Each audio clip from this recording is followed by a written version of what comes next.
When you first launch Deltarune, you're given a simple promise. Something games have been telling you for decades. Your choices matter. You are asked to create a vessel. You name it, you choose how it thinks, feels, even how it fights.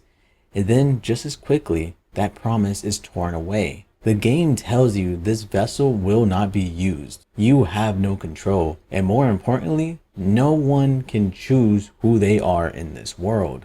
That opening line is more than just narrative flavor. It's a thesis statement. In a time when video games increasingly reward players' agency, Deltarune pulls it away.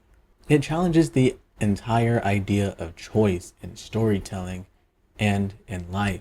It presents a world where outcomes are fixed, personalities are predetermined, and the illusion of control is just that, an illusion.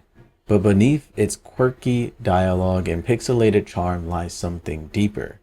A story about mental illness, identity, and the internal war. Over the course of chapters 1 through 4, Deltarune explores what happens when a person, especially a young, impressionate person, feels like a passenger in their own mind, and it forces us to ask, what happens when we can't control who we are?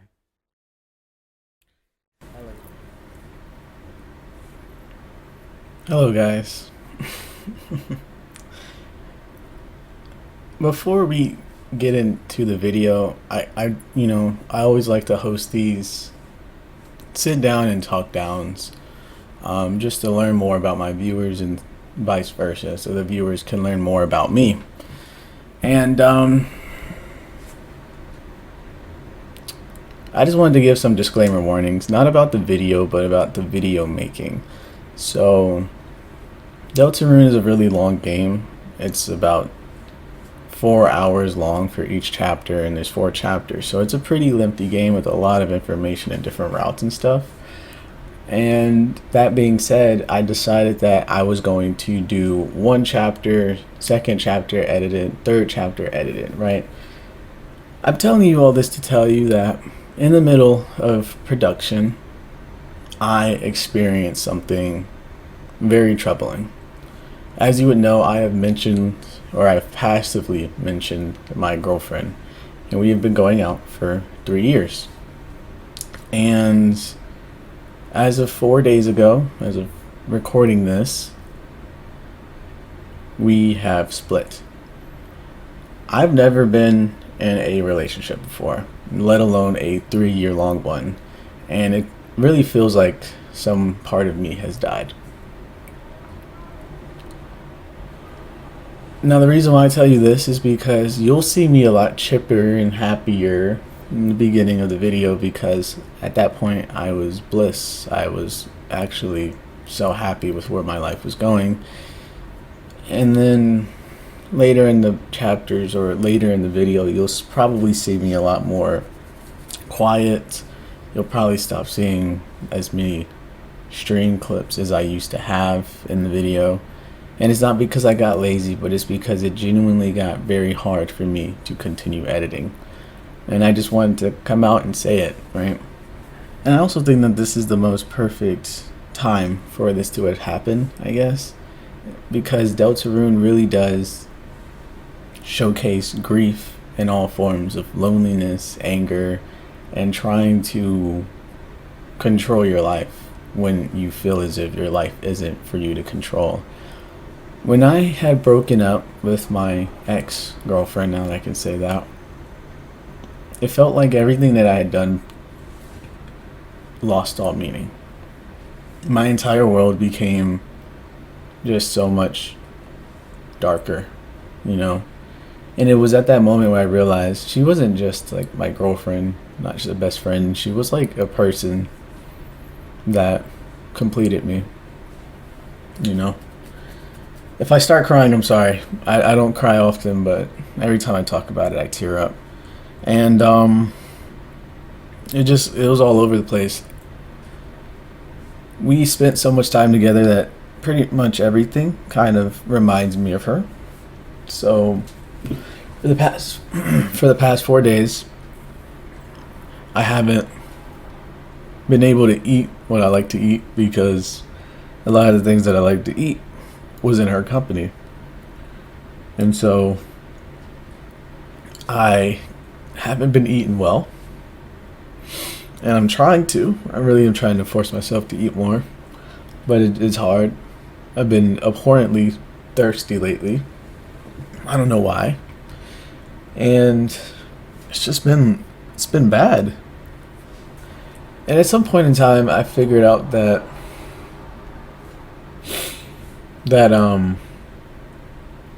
small things that I used to do was in service of her. This YouTube thing, I had just realized that when I first met her, I wasn't doing YouTube. I wasn't doing YouTube at all. She saw me, right? She saw me go from 800 subscribers or whatever I had to 32,000, which is insane. And it was only very clear to me that happened when my videos started doing well. First of all, thank you guys for, tapping into the other videos. I got 37,000 on Mermaid Swamp. I got 10,000 on the most recent video, and I got like 25,000 on Detention. Thank you all for like tapping in. But it was at that moment when I realized that I saw all the money coming in, I saw all the notoriety, all the nice comments, all the criticisms, all that, and I had no one to talk about it with. I had no one to talk about it with. No one. I tried so hard for it to be my own thing, but then I realized that in some shape, way, or form, she was the reason why I started this thing. I wanted to provide for her. I didn't want to get a job, and I was stubborn, and so I said, let me put all my eggs in this basket, and it worked out. And now I have nobody to talk about it with. Nobody. And it's just been really bad. It's been like extremely lonely. It's been lonely. It has been very, very lonely. It is an indescribable amount of pain that I'm going through. And I wanted to just let you guys know that even though I am in this much pain, I will still try and deliver a top tier video because I owe it to you guys. Y'all give me so much happiness, and it shouldn't be wrote by one person. And I don't even hate the girl. I actually really like the girl. I still fucking love the girl. But I have to somehow have to live for myself moving forward.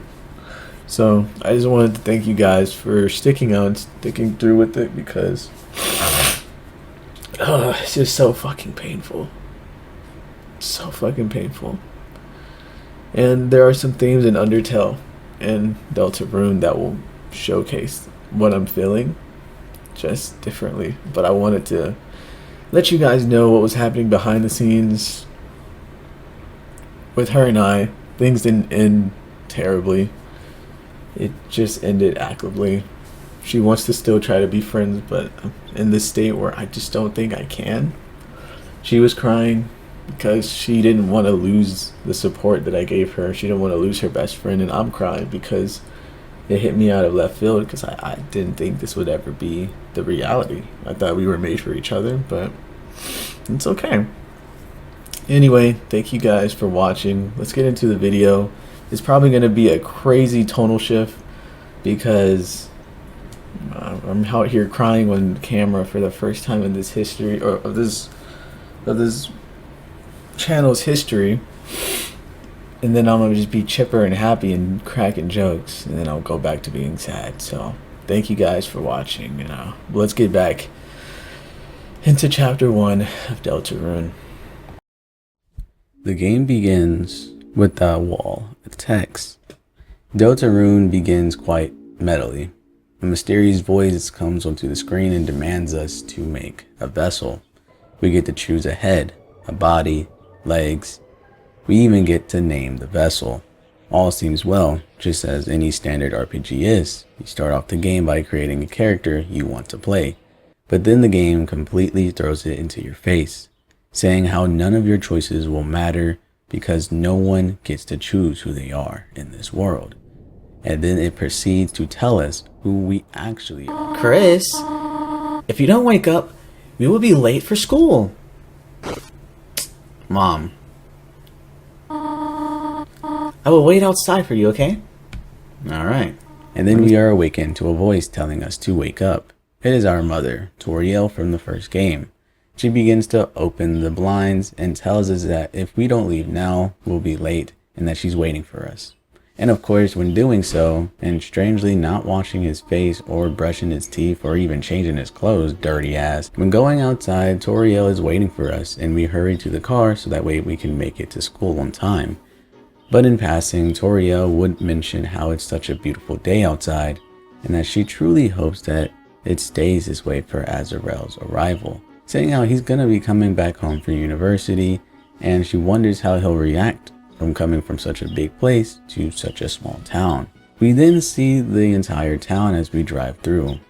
It's a beaming community with a bunch of familiar faces from the first game.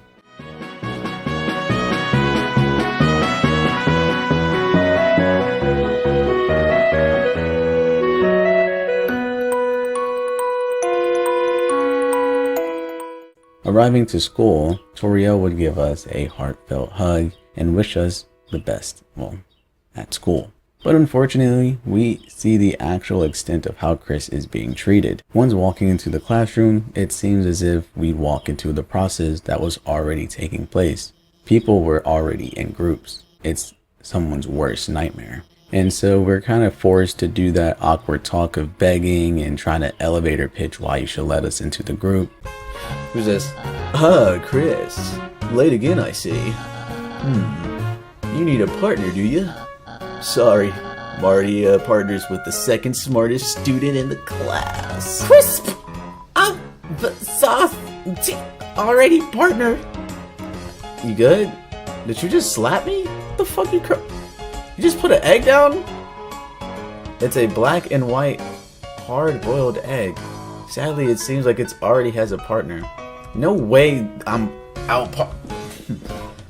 Of course, when walking around the entire classroom, everyone's already taken, but there is one girl who's willing to make it a 3-grouper, but the teacher does not want it. And right on cue, our group partner walks right into the room. A tall, brooding girl who doesn't speak much, who also seems to be an outcast. We are grouped up with her. After everybody was in a group, Alfie's wanted to write the assignment down on the chalkboard, but unfortunately we could not find the chalk. So she forces Susie, which is the tall brooding girl's name, and I to go to a nearby closet to go get some chalk. But when going outside, we see the deep, dark secret of Susie. She's munching on the damn chalks. So she was doing this for the love of the game, and she was found out. Chris doesn't speak much, so when Susie sees that we saw, she asks, are we gonna spill? We don't say anything in return, which only pisses her off. She thinks that our lack of words is saying enough. She thinks we want to expel her. She thinks we hate her just as everyone else does. And if she's gonna get expelled for no reason, she might as well get expelled for a reason.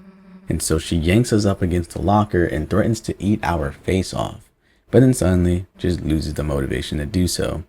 Susie and I then walk to the nearby closet to go get the chalk, and strangely enough, it is just super dark in there, and so Susie would go in there to see what's going on. We couldn't find a switch for our life, but in the very next moment we turn tail and just give up because hell, we can't find this thing. But the door closes. Beneath our feet, the floor is removed and we fall.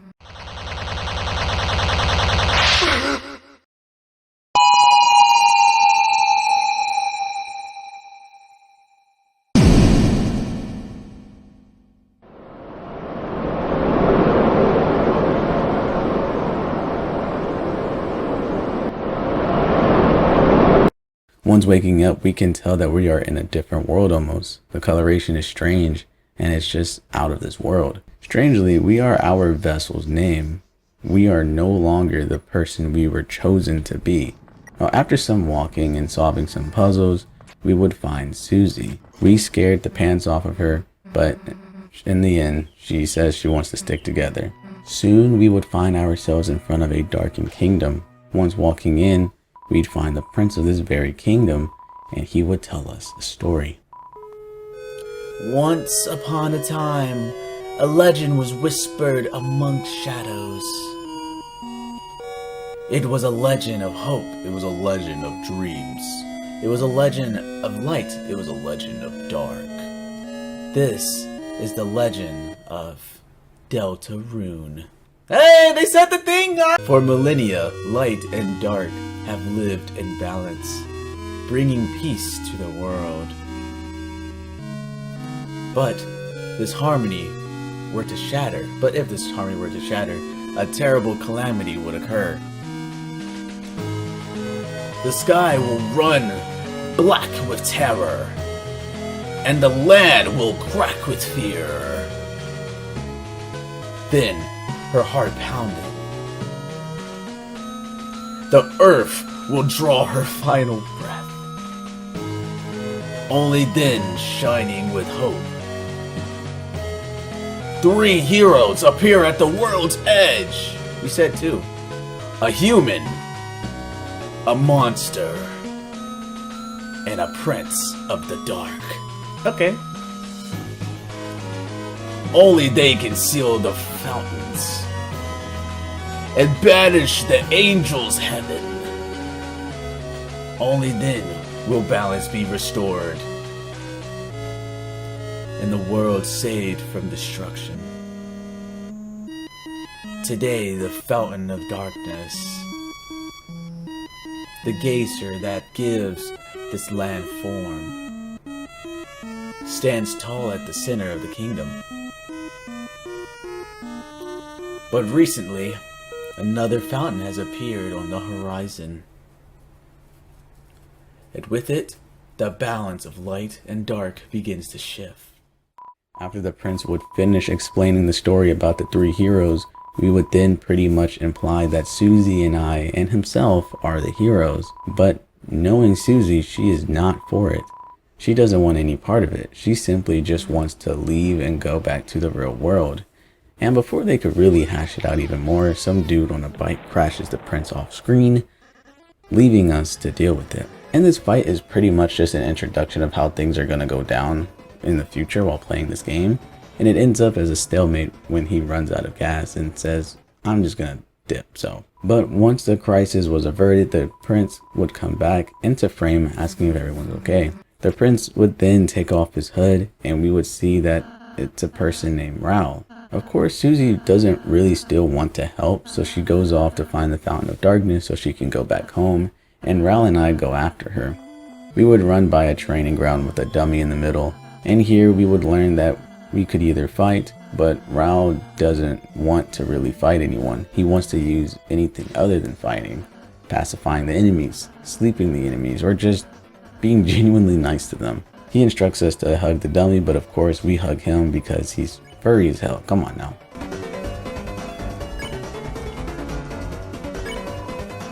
I hugged the wrong person!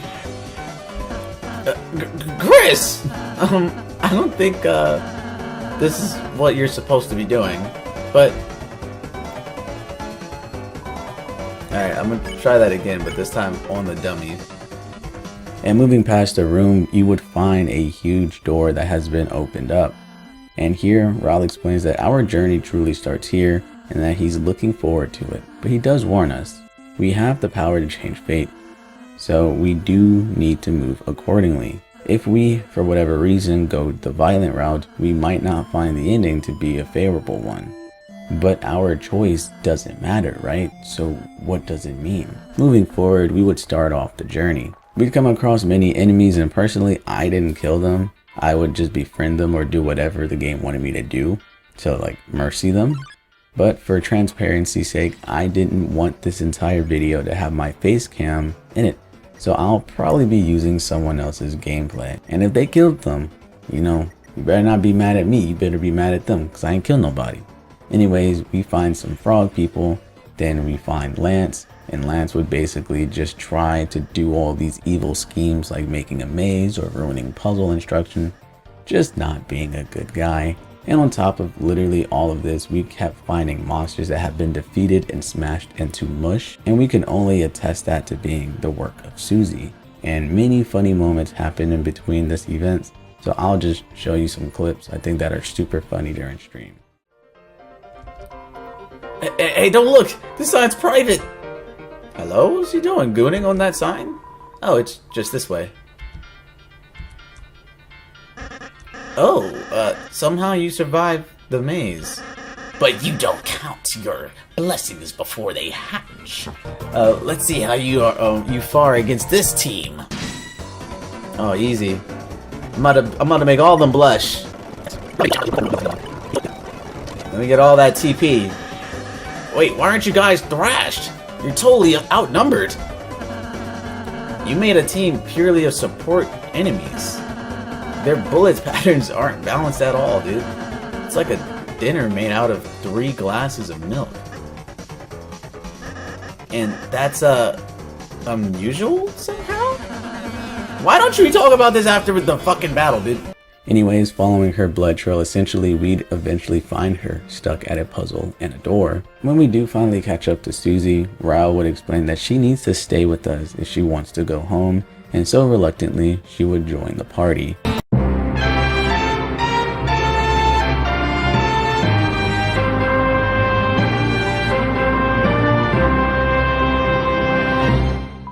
And when Rao showed that he was a little too happy that she joined the party, she did not want to be a part of this shit.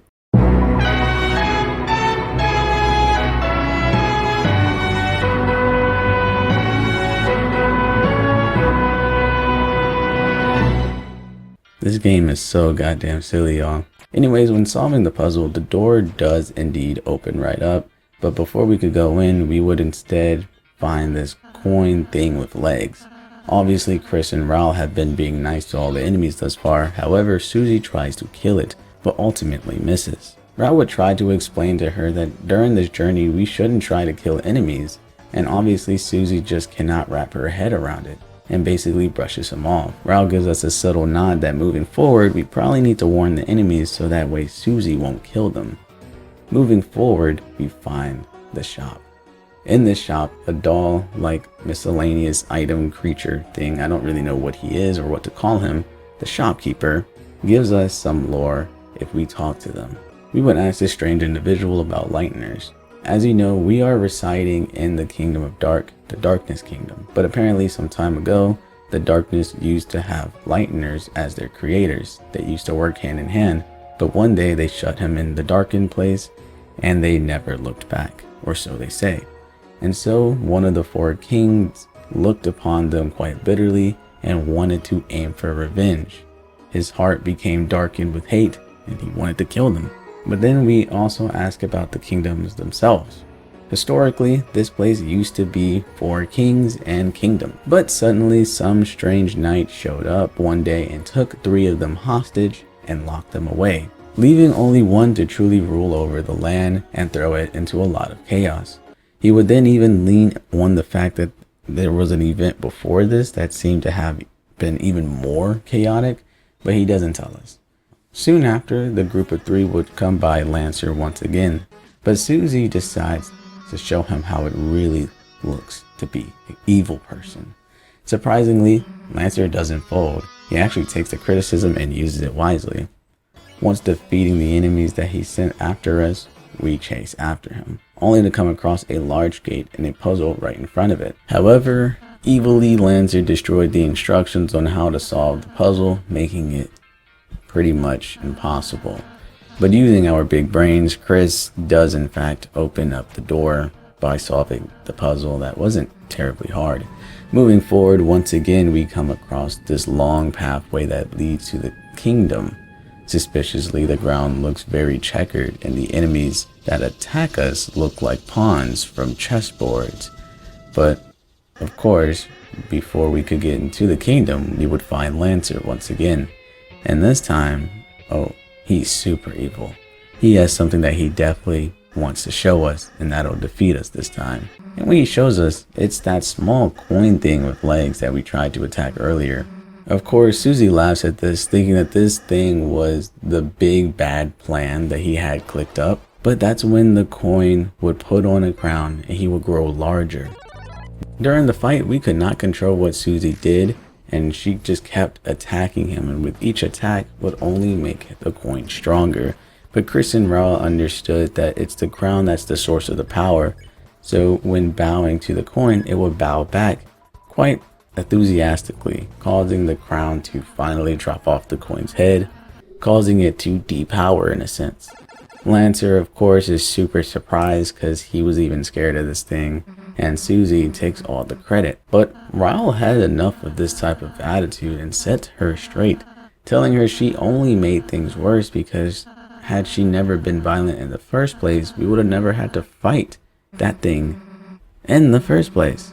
And after being lectured enough, Susie would come to an understanding. She would understand that she was on the wrong side, and she goes with Lance, becoming one of the bad guys.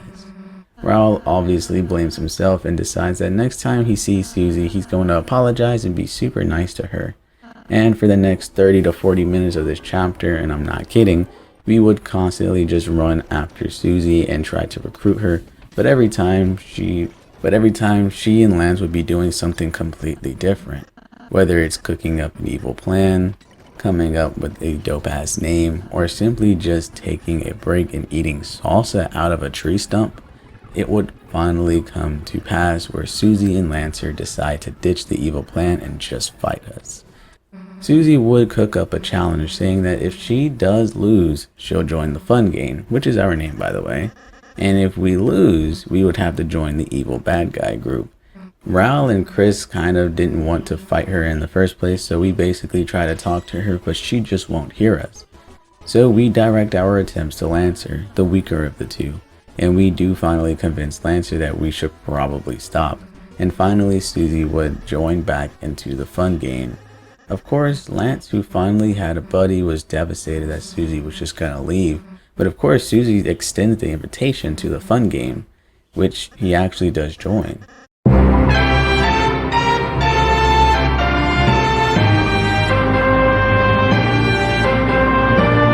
During this part, I could not stop smiling at how cute the dialogue between Susie and Lancer was. We could see Susie letting down her guard that she spent so long keeping up, and we could see a glimpse of how lonely Lancer truly was in this dark world. How really he had no friends at all because his father pretty much forced everybody to be at his command, making them kind of resent him.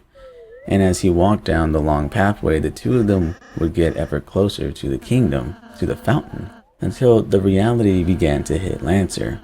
On one hand, Lancer just found a bunch of really cool people he could call his friends.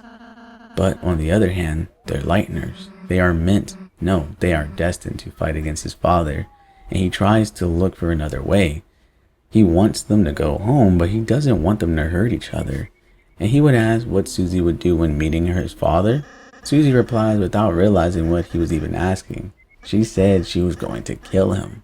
Gus, if anyone gets in our way, all we gotta do is crush them. Oh. But what if we had to fight? Everyone bleeds, right? Don't worry about it. I think he's trying to say he doesn't want his dad to die. Whoever it is, there'll be code on the ground before you can blink. But Susie. What?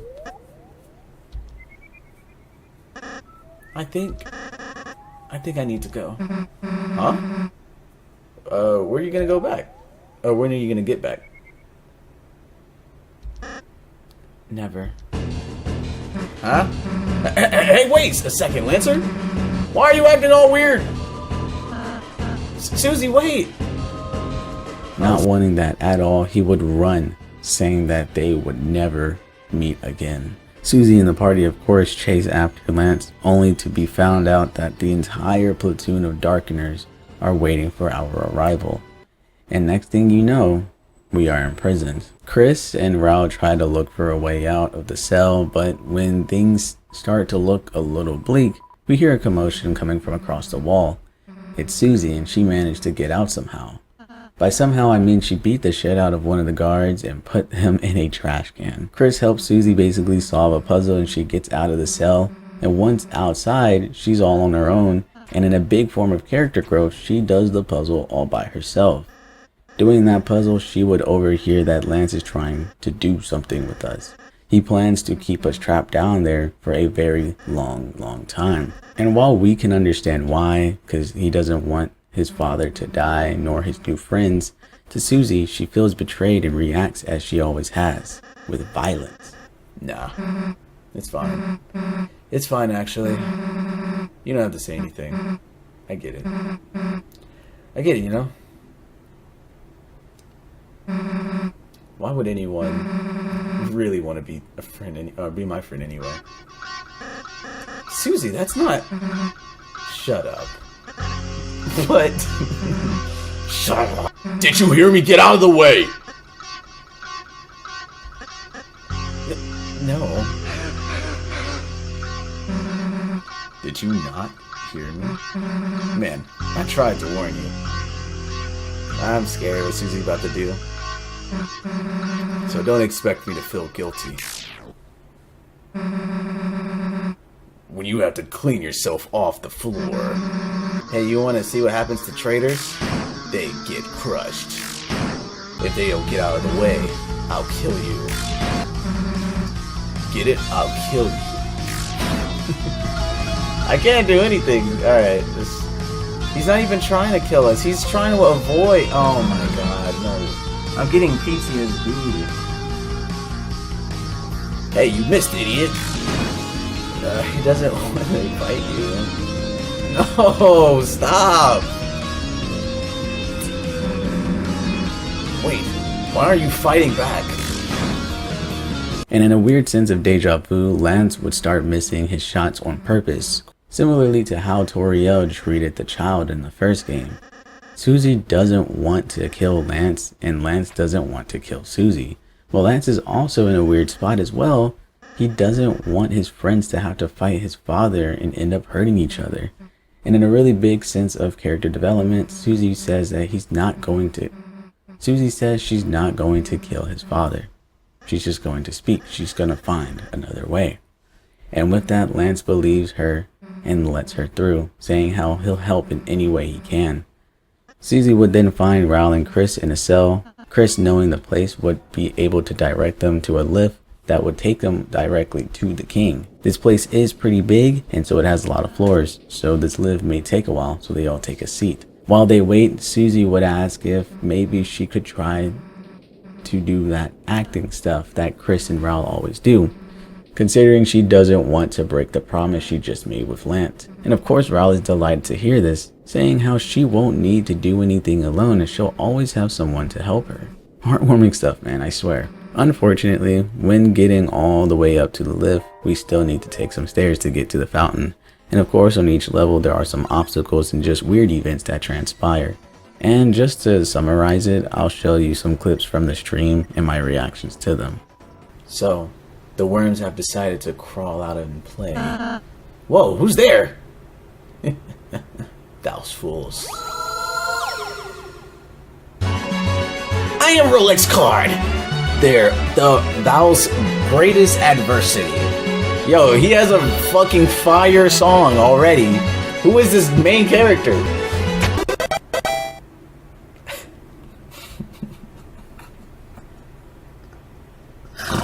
I hate this game, bro.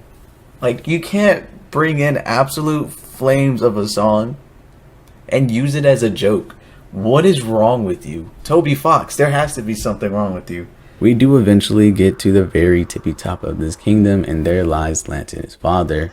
As a naive child does, he tells his father that he made some friends and that they are in fact lighteners. He believes that they simply just want to talk and they mean him no harm. But of course, the father is not pleased to hear this, and he even gets physical with Lance. That being the very last straw for Susie, Susie will pull out her axe and tell the king to put him down. Just showing the true colors of the king and the bottomless hatred he has for lighteners, he would dangle his own son over the edge, saying how if they do not kneel before him, he will drop his own son. And of course we do, and he plans to attack us with our heads down. But luckily, Lance is able to sneak attack him, but officially has gone against his father and let the battle commence. This fight is a fight of duration. It is impossible to talk to the man. He has so much hatred to the point where Chris isn't able to get through to him. Susie especially isn't able to get through him. And well, the prince is unable to get through him as well. And so with each passing moment, all we can really do is survive the onslaught of attacks and out-heal any damage we do take. But eventually, we would tire the king out, and he pretty much just gives up. He seems as if he's turned a new leaf, even begins to share some vulnerable information about himself. In a moment of compassion and kindness, Raoul would go up and heal the man as his body had weakened, but cruelly. As soon as he would get healed, he would attack us with our backs turned. And as things get extremely intense, Chris is down to the count, Raoul is nowhere to be found, and it's truly just the king and Susie left to fight for the death. The only thing is, Susie has turned a new leaf, and as the king taunts how she will never be able to defeat him, she understands her own weakness, and says how she may not be able to defeat them, but they surely will. Now with the king officially out of power, it just leaves Lance, the prince, to rule the kingdom, and also leaving the fountain unguarded. Before we go, we could finally say goodbye. Here is where playing the game differently really does affect the gameplay. If you were to just go around murdering all the monsters, the entire ending would be completely different, as we simply defeat the king and go about our business. However, this time we actually are able to say goodbye to all of the people, and it's just pretty heartwarming stuff, but it really doesn't do much for the story at hand, so I'm just gonna skip it. But just know I had a blast reading it. I love Toby Fox for this. I just wanted to say I really enjoyed meeting you two, and hey, can you stop mumbling into your hat for a sec? I can barely hear you dude. Oh, I'm sorry.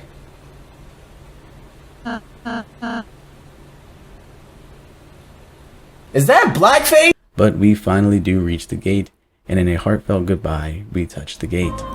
Is this the fountain? Don't know. Don't know how, but it feels like we stumbled into something really important, didn't we? Well, there's no time to think about... Well, there's no time to think about that. Right now, it's time to go home. Right, Chris? As you stood in front of the fountain, you felt something strange. It was as if your very soul was glowing. Whoa.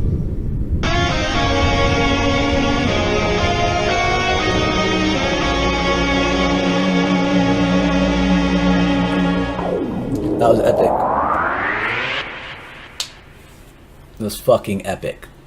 And boom, we are suddenly back in the real world.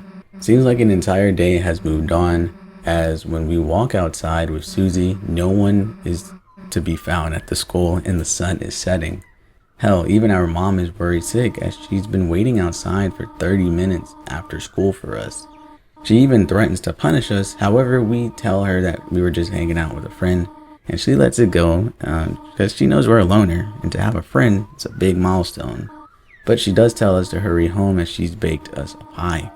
And of course, when going home, we go right off to sleep, ending the chapter, leaving us with one last cutscene before the screen goes black.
Welcome,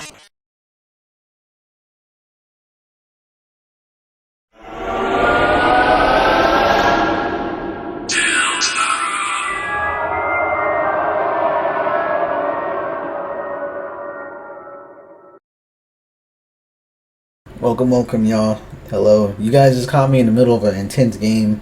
At this current moment, I am playing Boom Beach on my iPad. I just started playing this probably like maybe a month ago.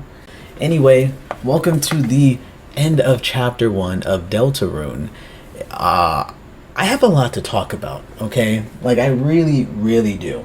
So, one big blaring thing that I want to talk about Chapter 1 is how this is obviously a narrative of escapism. This is obviously a troubled child trying to escape reality of their dual reality, right? So, when I say this, and also I have a little nipple showing, hold on, my bad. But when I say this, it's really just out of a place of intrigue. Because when you take Undertale, and you look at it at face value, it is obviously a world brimming with magic, legends, and all forms of crazy Delulu things. And then you take it to Deltarune, and it's almost like you have to fantasize about something that was reality in the other game. It is such a parallel universe to the point where everything is starting to add up as a juxtaposition. In Undertale, Frisk is the first person to go to the underground, and then in Deltarune, Chris is the only human above ground that it seems to be. That's a juxtaposition right there. Another thing is a bunch of different characters all have, they're obviously the same person, Toriel being the adoptive mother of Chris, and both, Frisk and Chris. It just keeps going, and to the point where even escaping to reality has to be something you have to do in Deltarune. It's really interesting. But at the very end of the chapter, and this is really what I want to talk about, is at the end of the chapter, there seems to be more to the story. Even though, like, for a lot of stories, it's usually a very cop-out answer of, it was all in your heads. None of it was real. Because then you can kind of use that narrative tactic as a huge cane to walk on.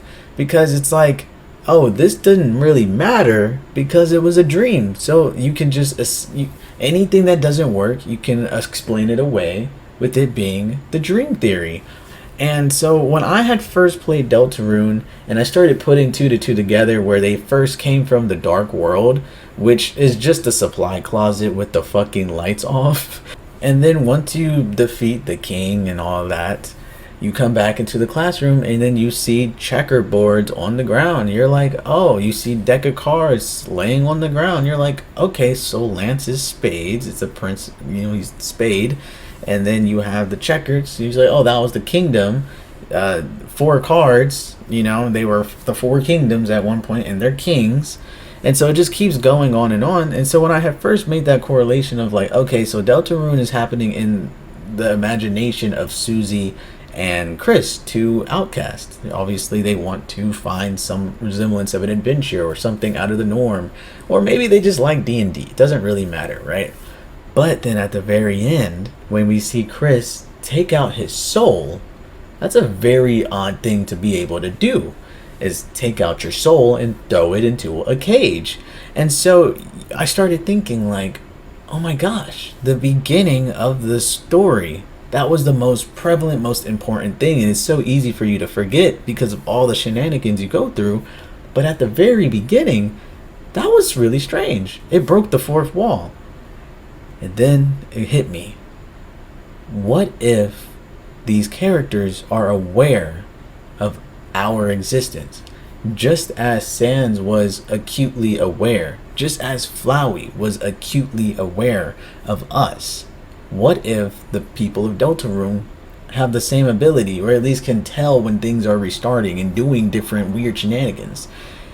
That would make a lot of sense. And it would also make sense as to why Chris seems to hate us and throws us in a cage, his own soul, us, the creator. Really interesting stuff. and I cannot wait to get back into it. It doesn't really seem like the lore connects too heavy to Undertale at this current moment, but I am kind of looking at this game as a standalone, and if they make a slight nod here and there, awesome. But as of right now, this game is really just about escapism and outcast and a lot of character growth. We have Susie, a person who was always, and I mean always, violent and believing that everyone was after her, finally finds friends that truly care for her. Raul cares for her, Chris cares for her. She found a best friend, Lance, who absolutely cares for her. And for the first time in her life, she chose not to choose violence to solve her issues. She chose camaraderie, friendship, belief, whatever. She chose a different way, and she learned from it. And we have Chris, an unspoken outcast who's always the loner of the group. Now the leading person, the man doing the acts, telling people what to do. It's like these characteristics make a lot of sense, and god damn, if we're gonna still talk about Toriel being the adoptive mother, that means Ascor is the father, and that means Azrael is the son, the biological son, and Azrael's away at college, therefore he's missing his brother. That's for sure. Chris is missing his brother, and Raul Say is literally that impersonation right there. Just the brother they all need. It is so adorable and I absolutely love it, but it's still hinted with a sad fact of they are escaping reality because something in their real everyday life doesn't fulfill them. And so they need to escape to this adventure where they feel as if they matter. It's really sad, but it's caped in such a beautiful and quirky RPG game. But without further ado, it's going to be a long video, so honestly, stay strapped. Not strap on, that's a little crazy, but stay strapped in and enjoy the ride. And if you made it this far, like and subscribe, maybe even comment down below, but hold on the subscribing portion because I'm sure I'm gonna get your subscription by the end of this video. So let's get into it. Chapter 2, let's get it popping. Also, for those who made it this far into the video, first of all, thank you, and second of all, everybody comment down below saying Sans got a dumpy. Sans got a dumpy in the trumpy, you know what I'm saying? Chapter 2 begins where the last cliffhanger left off. We can hear what sounds like the mother, Toriel, coming into our room and finding her son with a knife, and then a long scream pans out. However, this was all just misdirection on Toby Fox's part, because when we actually do see what actually happened, it was just Toriel reacting to a knife and a platter where the pie used to be. That's right, Chris ate the entire pie. Of course she is upset with him, but she can't remain so just because he is so cute. Of course she will come into the room and tell us that she'll be waiting for us outside to take us to school. And once finally waking up, we look around the room and we don't see that soul that we threw so viciously in the cage. What was that then? Was it all in our head, or was it just simply something else? We don't get our answers just yet because we go outside and we head off to school. The teacher, Alfie, is there, and she's not even mad at us that we played hooky. She just was worried that we up and disappeared. She thought it was her fault and that she should have just gotten the chalk herself. But she does say to further explore this conversation, she wants us to stay after class. And surprisingly, during class, Susie is all chummy with us, no longer bullying us. And once finally class ends and this clown gets from off the desk, we go outside and we see Susie waiting for us. It's giving us deja vu. It seems as if she was trying to be intimidating. She's trying to be scary, that she was going to yank us up on the locker as she did yesterday. However, this time she confides how she couldn't sleep a wink yesterday. She wanted to go back there ASAP. She wanted to go back to the dark world and see Raul. She thinks if she went crazy, or if it was all in her head, or if it was some real crazy magic shit that they did yesterday, and she needed to know now. And so the two of them will go back to the supply closet, but before they could get into the doors, one of the classmates of their homeroom comes out, blushing, asking Susie if she wanted to go study with her in the library. Not getting the hint, she's like, no, we are busy. But the dear lady doesn't give up and asks if Chris wants to go there as well, and if Chris wants to go, they're free to bring Susie as well. And then she leaves. Susie, obviously not getting the hint, looks to Chris and freaks out, like, why in the world was she blushing? Why is she twitting and stuttering? Like, what does she want from us? She ultimately believes that this girl may be onto their secret, and she does not want that. But forgetting all that and moving forward, surprisingly, when opening up the closet supply door, it does indeed work and we are back into the dark world. And upon arrival, we see our main man, Raul, waiting for us. Coming down, Susie and Chris is very confused. We don't know where any of the citizens are and it kind of spooks us. However, Raul tells us to calm down and directs Chris to go back into the real world and go get all the cluttered mess in the classroom and then come back here into the dark world. And when doing so, bada bing bada boom, everyone's back, just like that. Bars, hold on. Raul would then explain that basically when they destroyed the dark fountain, it kind of destroyed this magic bell thing, changing the dark world back into what was above ground. Very interesting stuff, but then he has a surprise for us. We'd follow Raul up to their mansion, and Susie calls him out for just trying to flex. And I'm saying, there'd be people out there I knew growing up talking about how hard they had it, seeing their houses, and it'd just be a white suburban housing. Like, you don't know struggle. But no, all jokes aside, I was one of those people. I truly didn't know how hard people had it until it began to observe other households. People having small homes, wondering when the next meal is going to hit. Hell, you'd be lucky to have both parents present in the child's life, if any at all. So, while it's fun to crack jokes just every now and then, I don't know the struggle, but I see it and I feel it. Damn, that really got deep for no reason. Raul made us goddamn rooms. That was the surprise. After showing us the cool ass rooms, he would tell us that we could go explore the town until we're ready to leave, which we do. As Deltarune goes, while exploring, a bunch of shenanigans would go on throughout the town. But the other thing of importance worth speaking of is the conversation with the previous king. He's locked up in a cell now, and he's seen firsthand that we didn't complete destroying the dark world, and even brought everyone back. But even still, he is upset and didn't want to speak with the heroes. But in the moment of weakness, the father shows that he does care about his child, and he asks about Lance and how he's doing in the high seat. But after enough looking around, Susie lets it slip that she hasn't even gotten her homework done, and Raul banishes her from the kingdom until she gets it done. But not just Susie, Lancer and that Rolox guy comes to join to help her with her homework, I guess. But surprise, surprise, when getting back to the real world, Lancer and the puzzle dude are nowhere to be found. Instead, in your inventory, you can find a ball of junk and some cards, almost completely implying that when they go through that supply closet, they are simply just playing D&D and escaping reality. Off to the library we go. Remember, the dear girl invited us to go earlier, and Chris and Susie head over.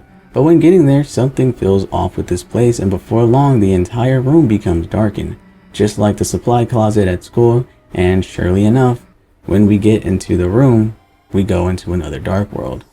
This one is a lot more different. There are plugs and sockets attacking us, and we even find the dear girl, Noelle, has been captured by this evil lady named serial number Q5U4EX7YY2E9N. Or you can just call her Queen. Susie yells at the Queen and asks why she's even doing this, and she would simply reply, "For the love of the game." And Susie just crashes out.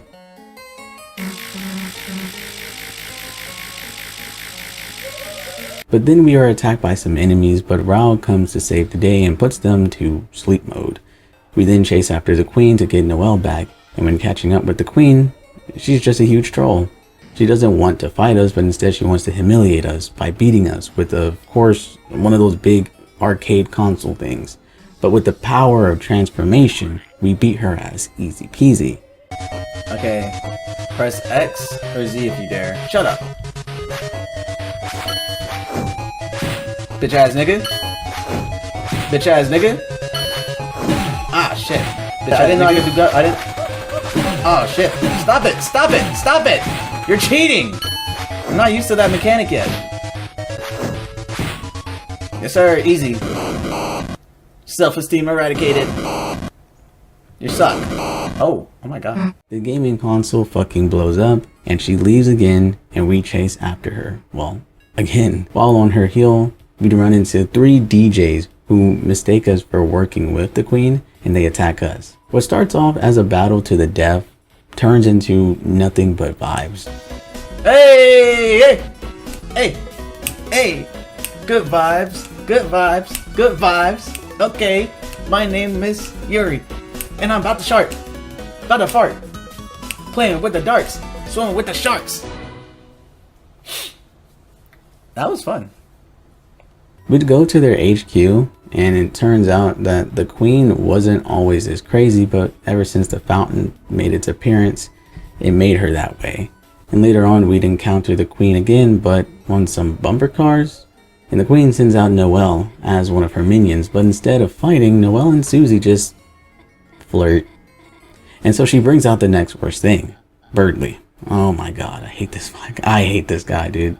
We then have an intense battle with the guy as we bump into his car, enough for it to explode. We won the battle, but not the war, because after we're done defeating Birdly, the queen tells us last minute that she didn't finish the track, so we go pummeling down into some trash. Moving forward, we come to a crossroad where splitting might be better to find Noelle, and Raul gives us the choice who we want to go with. But again, Susie ignores what we want as a player and forces Raul to come with her instead. It's actually kind of cute, so I'm not even mad. While on our own, we'd cross through the city and fight many techno enemies and finally find Noelle. She's running from the queen and hides. And as it turns out, the queen's hiding from Birdly and hides, which makes some of the most hilarious situations I've seen in gaming in a long time. Once successfully hiding, Noelle and Chris team up and solve rat puzzles. Way too many rat puzzles. No kidding, I think I actually took a good 30 minutes I was spent just staring at the screen trying to figure this out with the chat on my back, bro. Oh wait, this actually might work. I think I just saw it. Hold on. Oh wait. Well, we'll see if it works. No, it still went that way. I don't get it. It says the colors don't matter, it's just the directions the mice turn. Stop it. Stop. Stop. Stop. Yo.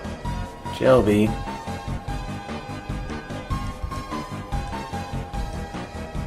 There it is. That should be it. God damn it.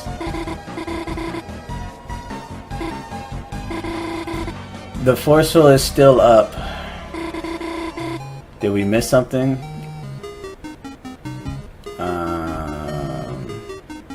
I'm just gonna do it again. I think you just gotta get scared.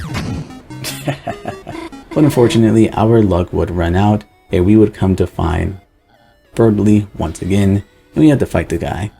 What sucks is this guy is actually kind of hard to beat, and what's sad to say is that he's the reason for my very first death in the first 7 hours of this game. He's the one who killed me. Once defeating him, he would say he was tired of holding back so hard, so he's gonna take a breather. Makes total sense.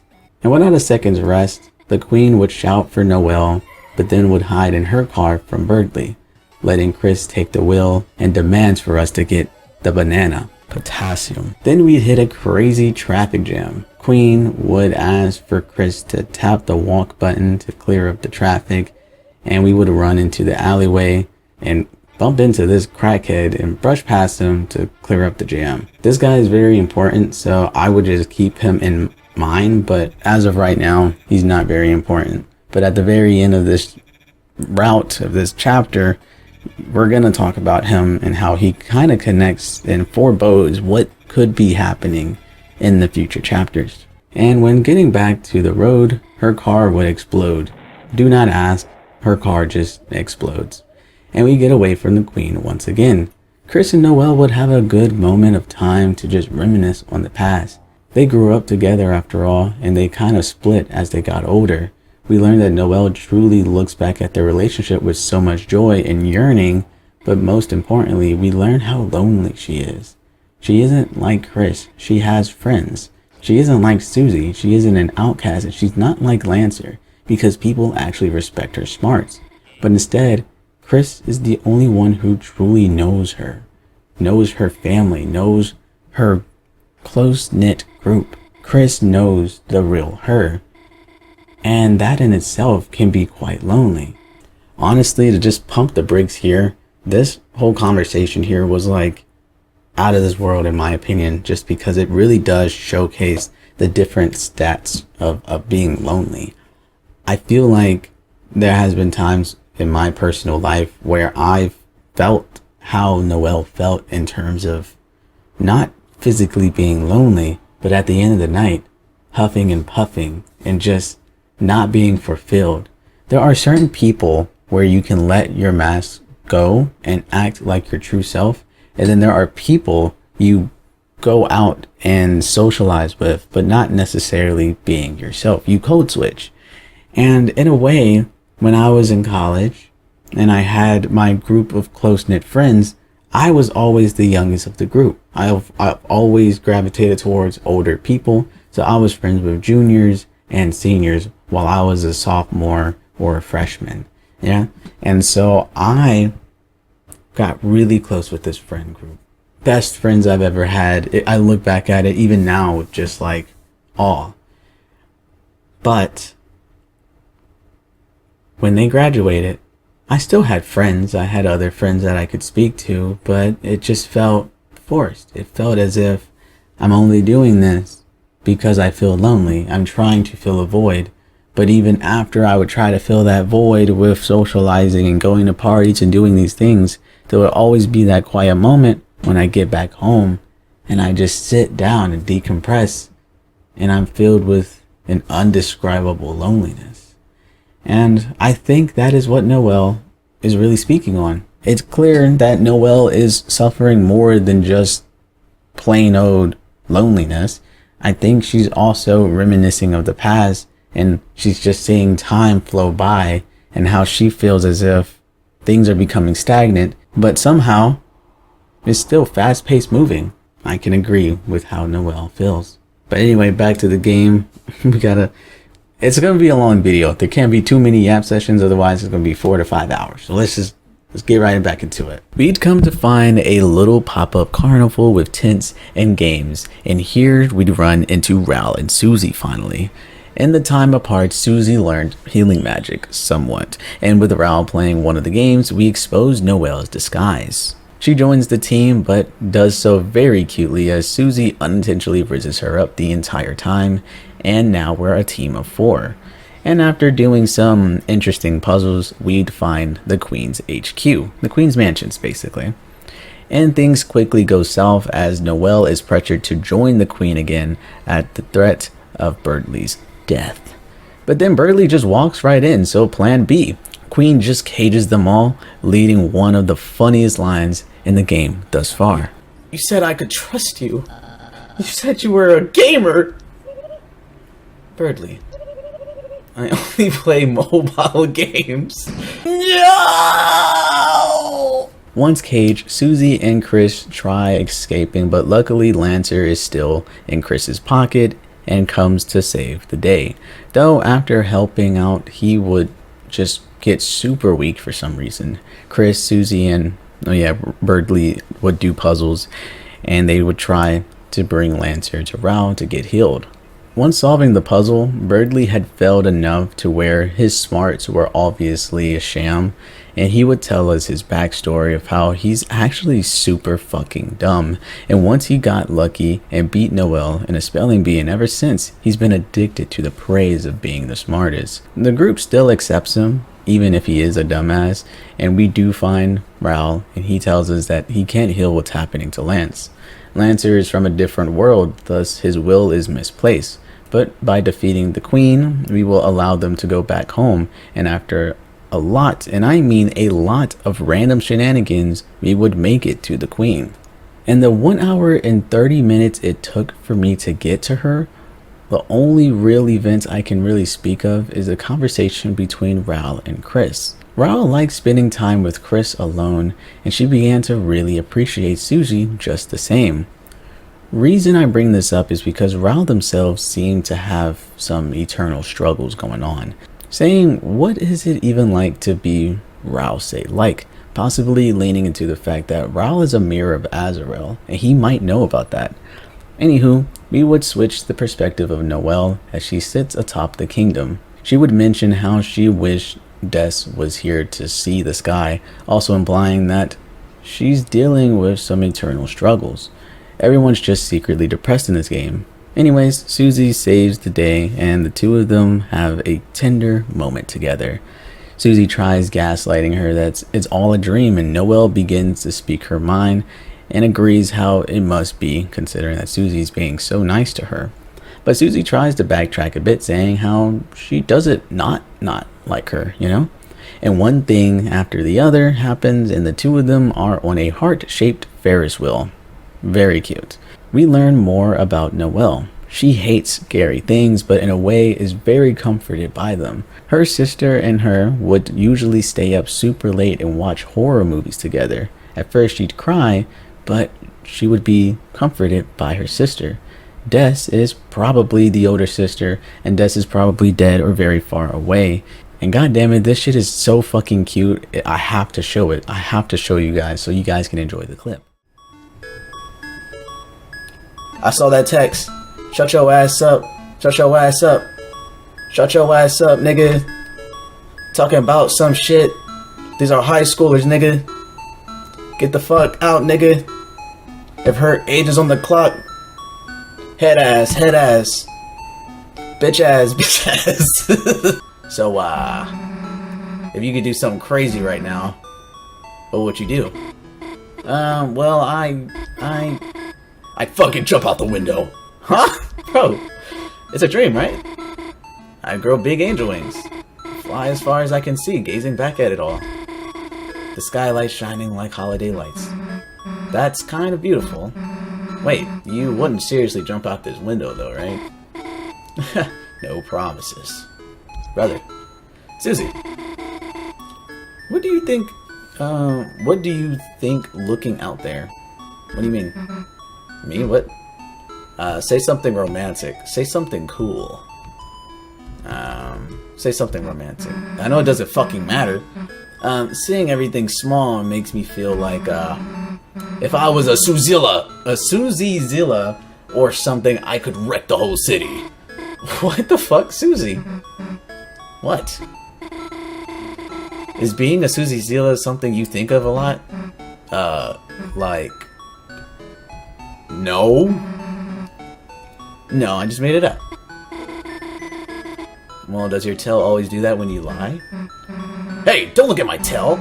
I don't have a tail. It's a part of your fucking dream. Yeah, right. Sorry. Guess I'll just have to check in real life, too. Hey! Don't! Susie, everything okay? Look, I just... I don't want... I don't like people knowing about it. Well... I think it's a nice tail. What are we insinuating here? What is my tail insinuating in this conversation here? My penis? But as soon as the ride ends, the part of the dream ends, and in comes Burley to fuck shit up.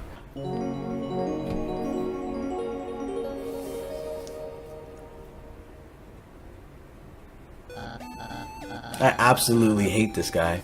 Noelle, my lady! The cavalry has arrived to rescue you. Oh, the good part of the dream is over. Noelle, it's hard to say this. You've done so much for me and I. For you and I? What does he say? What is that? You've done so much for me? Oh, comma, and I. I see. Noelle, I'm sorry. Burley, you're actually apologizing? Thank you, I understand, You've always been nice to me when it's just the two of us. You just wanted to make a happy world for me. I'm glad you realized it sucked. Oh. Huh? I mean, yes, I was, in a way, apologizing for that, but I also wanted to apologize for leading you on. I know. You only always help me because, well, I hate this guy, by the way. You had a crush on me, so... What? Oh, sorry, no, please, don't be embarrassed. It's understandable, I mean, look at me. But I have to tell you, I can't take this guy. He pisses me off. But have to tell you, I really value your friendship, okay? So I felt I had to pretend to reciprocate those feelings. But I don't. I never. Furthermore, I think I may have discovered someone else for me. Huh? Please, don't be jealous. Of what? Susie. What?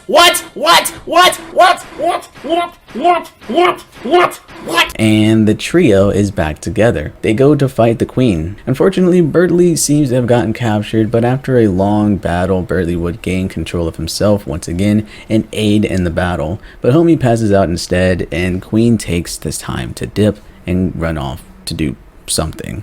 She gets into this giant mech, and we do the same, and we fucking fusion, okay? Gundam style, and we fight to the death. And once beating her, her batteries run out, making us the winners.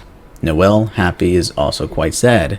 The queen was crazy, but she doesn't necessarily want to leave the dark world. It is much better here. She's made friends here. She's gotten closure to Susie and Chris. She had fun.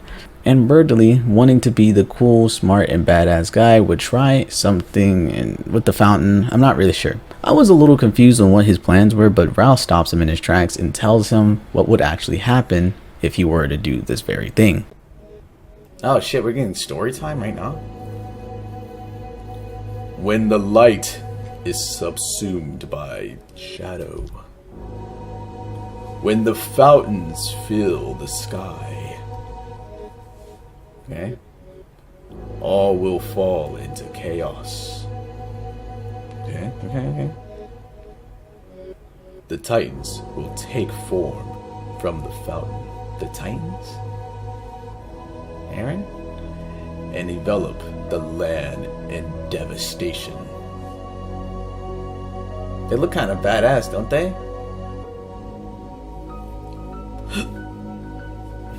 The surviving Darkeners, crushed by the darkness, will slowly, one by one, turn into statues, leaving the Lighteners to fend for themselves, lost eternally in an endless night.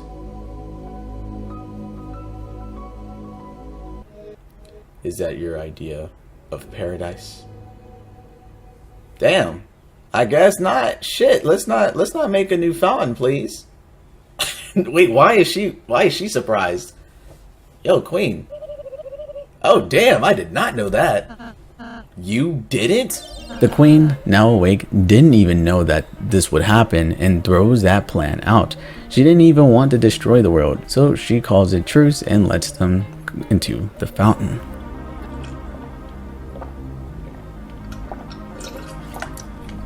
Goddamn. That was some good fucking water. Chris.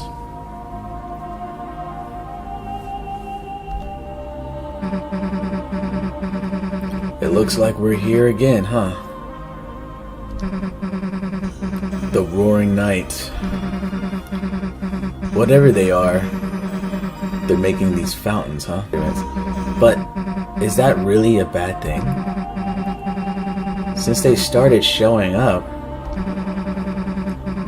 everything has gotten a lot more interesting, hasn't it? Well, we don't have to think about that now. Chris, it's your turn.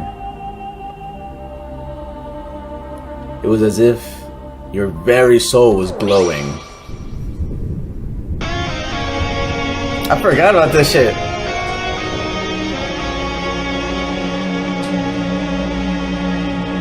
That was a long fucking chapter.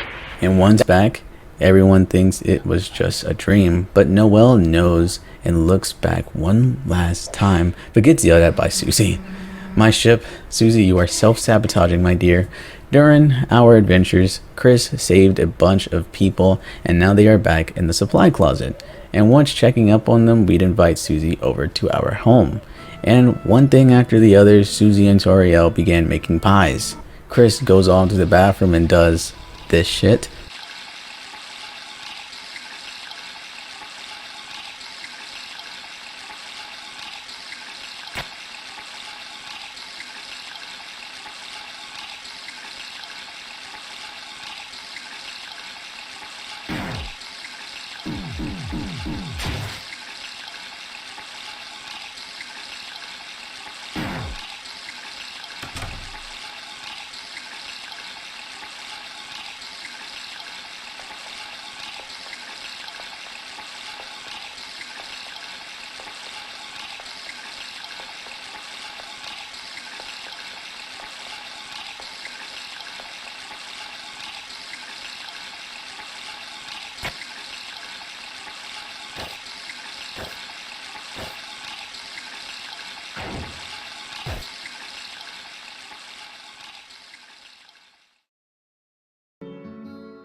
Hello? Mans is absolutely tweaking. I do not know what's going on.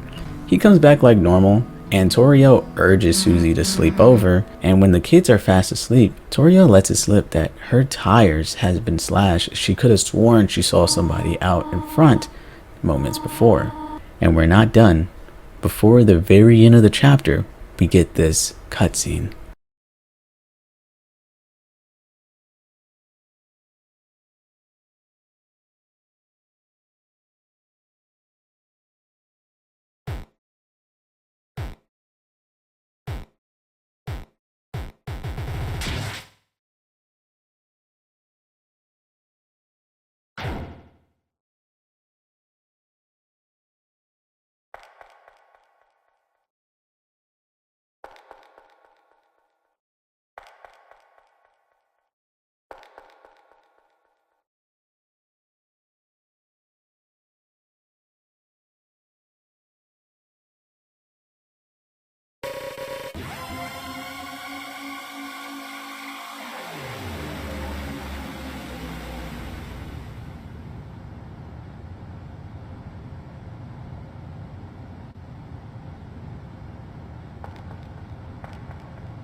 Ladies and gentle hands, let us get into the decipher of chapter 2. Chapter 2 was huge. Not only on base form was it talking about loneliness, the escape of reality once again, and just self-hatred in a way where I feel as if it's a double entendre with Chris and his relationship with us, but it could be super weird to people who don't know about Undertale and what's really going on here as to why Chris would suddenly just rip out his heart and throw it in a cage. We saw him do it in chapter 1, we've seen him do it again in chapter 2, but this time it almost seemed weird because he went further and went outside to slash his mother's tires. What could have been happening there? So in order for us to understand this, there are different routes in this game. There are different routes. Obviously very similar to Undertale and Deltarune. Deltarune has its own form of a genocide and a pacifist route. While in Undertale, the entire game is pacifist and the entire game is genocide. In this one, you can choose to kind of opt in and out of the genocide route. And things don't drastically change because the entire purpose of this Deltarune narrative is that your choices don't truly matter. But we are going to talk about an interesting and weird and downright disturbing play of events when it comes to chapter 2. So what people are basically calling this is called Snowgraver route. So in Snowgraver route, you know how Rao told you, hey, probably don't kill people.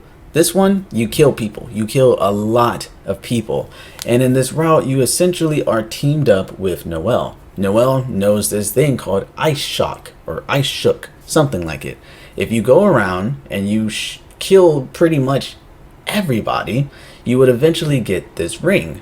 If you force Noelle to get this ring, and at this point, it's not Chris anymore. It is us, the player. It's the soul telling her to do these things, because even the speech patterns are different. As you tell her to proceed, you keep telling her, she will eventually break down and get the ring. If you go and completely massacre the entire streets of, I think it's called Cyber City or whatever, nobody will be around. All the people will be frozen solid. And once doing a lot of this stuff, you will talk to this guy, this salesman, Spamaton. Spamaton is, he'll give you another ring, the Thorns ring. And with the Thorns ring, it would allow you to unlock this move called Snow Graver. That is a whole lot of information. But essentially what would happen is you go over, you fight Birdly in his second fight, and instead this time it is very much frightening. I think what I'm going to do at this point in time is I'm going to show you an animation that honestly showcases what I believe the characters to be doing in that current moment and why it's so fucking scary. But essentially, the vessel, us, the players, will continue to tell her to proceed to use this move that she doesn't know. And when she does do it, it almost affects her differently. Remember from Undertale, when killing something, it wasn't levels, it was level of violence. That's what love is. Level of violence. And so throughout all this time, you are pretty much gaslighting Noelle into doing these evil acts. And she's like, we're just getting stronger. But that was the cutting point right there. That was the point in time where things got too heavy for her. She used this move, her eyes go completely white, and she freezes and kills Birdly. Now, fast forward after this, the route completely changes from the pacifist route as you just saw. It pretty much expedites its way all the way to the end. You go, you know, the mansion is suspiciously very much quieter and less chaotic, and the queen fight isn't even a thing in the passive or in the genocide route, because Rao just goes and says, hey, we kind of fucking did it, you know, don't do the fountain thing, bada bing bada boom. You go out, and this is where things get really, really spooky, okay? You go back out to the above ground. You guys are back in the laboratory, and on a normal route, everybody wakes up and thinks it's a dream. However, Noelle would wake up and mention how it felt more like a nightmare. And guess who doesn't wake up at all? Birdly. This right here solidified that it's not just simply it's in my mind. This has some merit to it. Birdly's fucking dead because we killed him in the route. Birdly is no longer living. Now, the reason why I wanted to tell this story, because it goes further. You are allowed to go around and talk to people and like in the above ground, but the main place I want to focus on is in the hospital. When you go over to the hospital and you see Noelle with her father's like, yo, she's been super aggressive lately. She doesn't want me to play the game. She's been really acting out of character. That's first thing. So level of violence is making her feel this like aggression. She sees us, she gets scared and runs away. And third, by the very end of the act, instead of just doing this, you know, weird little, basically there's an over narration of how it feels between Chris and Noelle. Noelle states how it feels as if when Chris was acting that way, it wasn't Chris at all. It scared her, it petrified her, it terrified her that wasn't Chris. She didn't know who it was, and she looked around and no one else had noticed but her, which only terrified her more. And so it really brings into perspective as to why Chris fucking hates his soul. Chris's soul is us. We are the player. And the player, 9 times out of 10 in gaming culture, you do bad routes just to see, just for the completionist, just for the fuck of it, right? That is usually how you play games. You quick save right before you're playing Skyrim. Someone's like, fuck you, pussy. You get mad. You summon like a fucking nuclear bomb. You blow them up. You've already quick save. You just go back to the save. But this time, Chris is aware of what you're doing, and he can't do anything about it.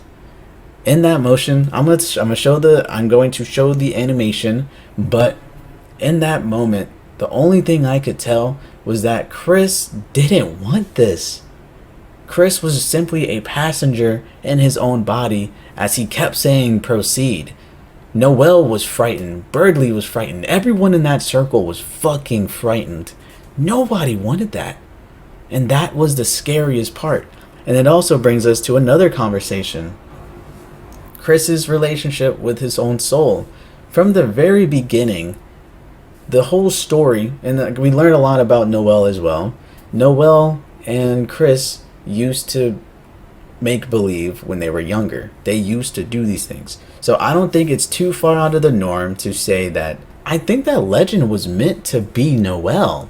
I think Noelle was supposed to be here. If it went the way that the soul, us, wanted it to go, we simply would have had Chris, Noelle, and Raul as the three heroes. And we would have Chris, if he was in charge of his own soul, would infect Noelle with the love, with the level of violence. She would slowly become more aggressive, and bada bing, bada boom, things would happen much differently if they let the soul do that. However, what's very interesting and that I've been noticing is that in every situation, Susie has always deterred that notion. Always. Always. Think about it. From chapter 1, Noelle was going to say, hey, Chris and I can go get the chalk. Susie barges in, breaks the cycle, drags Chris out, and they go and get the chalk together. That's the first major thing. Second major thing, all throughout the games, Susie always doesn't let you choose. Whenever it's dealing with Susie, she does whatever the fuck she wants, man. You say, hey, I actually want to go with Raul. She'll drag Raul away and she'll go herself. When you are playing her and you are trying to tell her what to do, she'll simply do what she wants to do. She has always broken the cycle, and without even realizing it, she is completely deviating what the soul truly wants. And I think that is an amazing ploy. Another big thing that I want to talk about, there's this guy in the trash can, Spamaton. Spamaton's actually a really big secret boss, but we're not going to really talk about how you do it.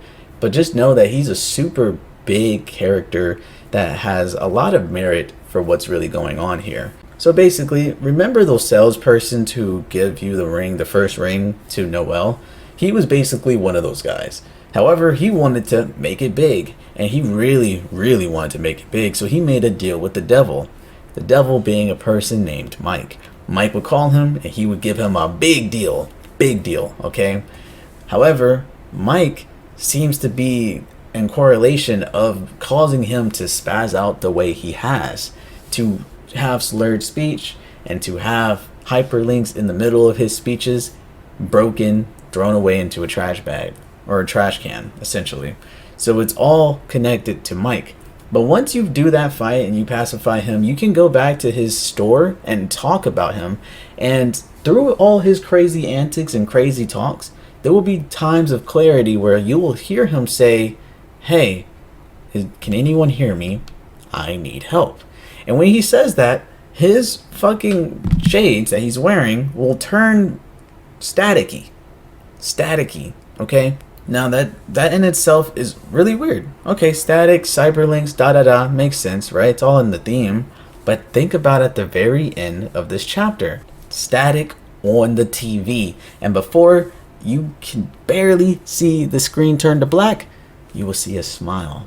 So people are thinking that this Mike individual somehow is in cahoots with Gaster. And you know Gaster has always been in behind the scenes of all these junky wonky crazy things happening in Undertale and in Deltarune. And so that's a correlation right there. But I just wanted to talk about that because there were just a lot of different things that were happening. And even his secret boss, as I told you, I'm not really gonna sit here and tell you how to do it, but once you do unlock him and he's in his Neo form or whatever, his entire body is a symbolism of what's happening to us. We are being infected. He has strings. He's being puppeteered. We're being puppeteered. Whenever we get infected by something, they are simply being puppeteered by this Mike guy, and it's really interesting. But enough yap, enough crazy talk. It is so awesome that I love how deep this story can truly go. And I'm really looking forward to seeing what the hell else Deltarune can have in store for us. So let's get into chapter fucking 3. Chapter 3, we start off the chapter from where we previously last left off. Susie is sleeping on the couch, and when waking up, she and Chris are in the dark world. Of course, Chris was the one to summon it here, but they already know. But Susie is just pumped for another adventure. While exploring the dark world, of course, Rao would just appear saying how they sensed a fountain's appearance and hurried over. This chapter already carries this somber, intense vibe.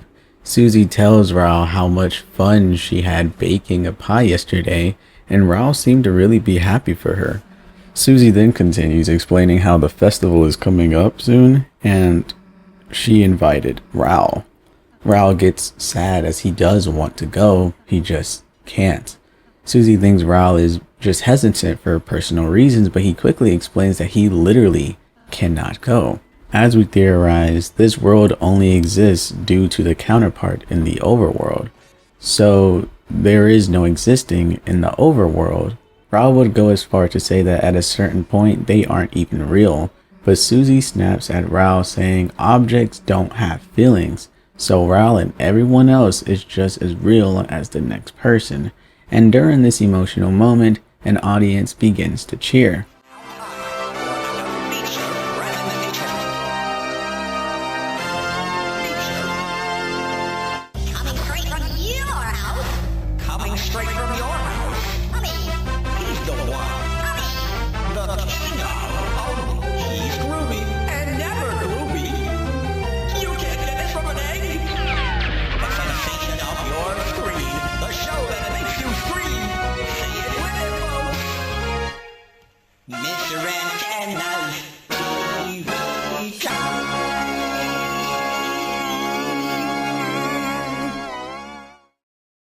It turns out we were on a show this entire time, and that's when this television dude named Tina comes out of nowhere stating that he is a TV host for a TV program. He then asks if we're interested in playing games, and the gang ruins his mood by saying that they don't really want to play, but Susie, wanting to hang out with the gang, thought it would be fun, so why not do it? Which makes the fun meter skyrocket. He explains the rules of the game. Firstly, we'll need to choose our names. Then we are to play a game where it's pretty much an 8-bit RPG maker type of game where we'll fight enemies, solve puzzles, and answer questions to gain points. We'll then be ranked from S to F, I think, based off our scores. The game itself is pretty long, and it does have a lot of funny moments on stream, so I'm just going to show you guys here. Oh my god, Quiz Vortex. It says, what time is it right now? It's TV time.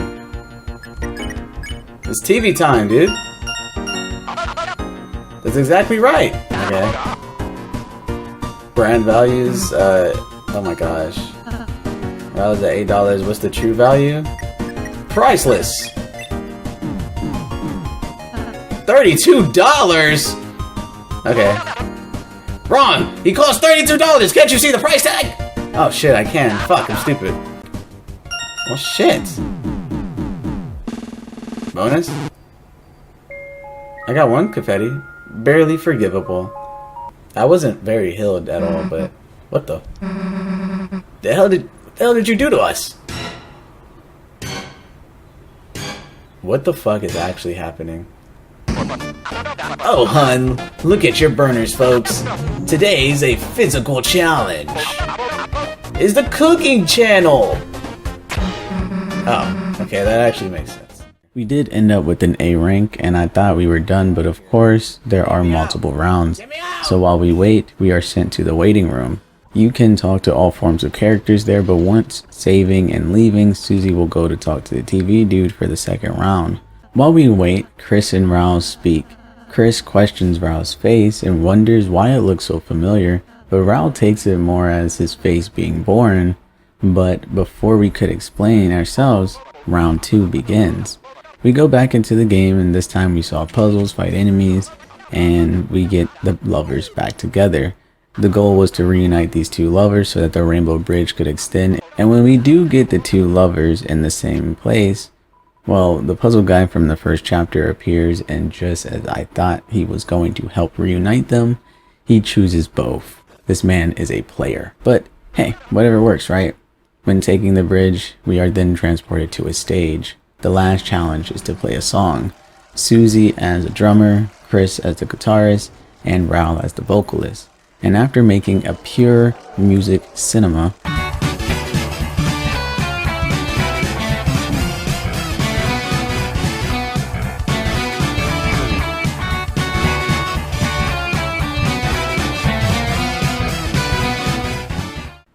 the round comes to a close. JK, that's what I thought, but Tina actually says there is an extra bonus third round, and when we try to opt out, he gets all depressed, and of course Susie folds one more time. Great, another round. Hooray. It's getting very old very quickly. Now I'll have to stop it here because it kind of goes into a separate direction. Just as the other chapters, there are secrets you can find and optional bosses that can be found. Chapter 3's secret boss is actually super difficult to get and is very easily missed. So I won't bother telling you how to do it because I didn't personally experience it. However, there are some interesting details that I just cannot talk about. Firstly, in order to get the ending in the first place, you need to go back into this gaming world during the breaks and play through these events of the past. But the main thing is to get these keys, which will get you to the secret boss from my understanding. You'll play as Chris, who gets a sword and needs to get quote-unquote stronger. Something that was the theme for the Snow Grave route in Chapter 2. Then collect the keys accordingly, and once genociding enough, you'll come across a lone path, and finally you'll find a shelter key, which opens up this door. Inside, a voice will speak to Chris, saying how he's enjoying this, and then he mentions a mantle. We then fight this shadow thing, and once defeating it, you'll get a shadow mantle. But first you have to walk outside of the screen, then re-enter as the actual Chris, and then grab it from the chest. At this point, Susie would walk in and ask if they're having fun playing the game, and you can say yes or no, whichever one works. But I find it more interesting is that the avatar that we were playing as with Chris attacks Susie. You can make it attack Susie, and Chris is forced to save her. Now let's get back to the main gameplay, and then we'll revisit what I just talked about per usual, but the Shadow Mantle really does correlate super well with the final boss. Now going back, remember Susie wanted to tell Tina that it'll be the last game for us, but we actually overhear Tina mention how the Lightners are getting bored. We would then leave, and now that we know something is up, we take a better look around in the waiting room. Going back, we find a Zapper who's blocking this door, and so we have to quote-unquote fight him. But once getting past him, we'd come across a room where there are monitors being showcased. Raul and Chris both forgot their controllers, but Susie remembered to bring hers and solves the puzzle, and by doing the puzzle we are able to get a code for the door, and when opening it up, we're actually shown a snowy area. The gang would finally find the Dark Fountain and also Toriel. But then Mr. Tina would come in and explain that she is the trump card into keeping the games going on forever. And when picking up Toriel, we are found out. We are transported to a game and Tina acts as if everything's okay, but suddenly Susie has had enough and tells him off. Even Raul joins in saying how the game's over, which Tina takes a more controlling route and forces us to play his game, forcing us to become distracted. His fun demeanor now becoming something more even frightening. Though through his crazy rants we begin to understand that since the Dark Fountain was created in Chris's home, Tina is simply our TV that is never used anymore. And he wonders why Toriel, Chris, or Azarel never smile and watch a TV as a family anymore. But in the midst of battle, we turn off the TV and manage to escape our toy balls. Getting away from Tina and trying to close the Dark Fountain. While making our way through the building, Tina sends his goons after us. By fighting them one by one, we get ever closer to our goal, and in the last 40 minutes or so, we pretty much just do all sorts of crazy things. Most of it really doesn't need to be talked about, so let me just fast forward all the way until the moment Tina self-destructs. All of his crew, now seeing how crazy he's become, are starting to quit one by one. We would again get back to the snowy area, but Tina would drop down on us, stopping our way. And when Susie would ask why he wants us to play his stupid game so much, he'd tell us, Chris, Chris knows why. Do you remember it, Chris? When everyone came over for the holidays. Back when I was just a little old TV. Everyone used to gather around my glow to watch the specials. Smiling, laughing, eating butterscotch pie. Wasn't that just so much fun? To watch me? I was so happy. Then people stopped coming. Everyone disappeared, one by one. No one wanted to watch TV anymore. No one wanted to play games anymore. I've been all alone until now. When the night appeared, the roaring night, and I was told that if I keep you three busy, I can have all the people watch me that I want. We then are thrown into a physical challenge and have to fight him, and he would lose. Ral again would say how darkeners at the end of the day aren't real and shouldn't trouble lighteners with their emotions, but Susie would come into the spotlight and share some things about herself. You want to know what I think, Susie? I think you don't have to take being thrown away. Let me tell you, I've never really been able to make friends. I was always the scary girl, the bad kid. The one times anyone ever got close to me were as a joke. And even if I did start to make a real friend, I'd always end up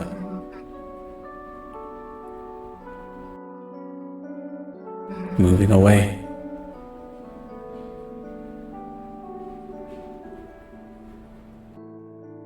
When I moved here, I thought it would just be the same thing. I felt like you.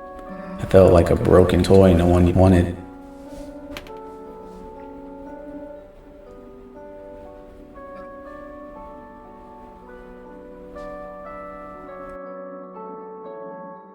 Chris's mom saw me, Toriel, saw me sitting on the bench of the graveyard crying. She asked what was wrong and told me everything was going to be okay.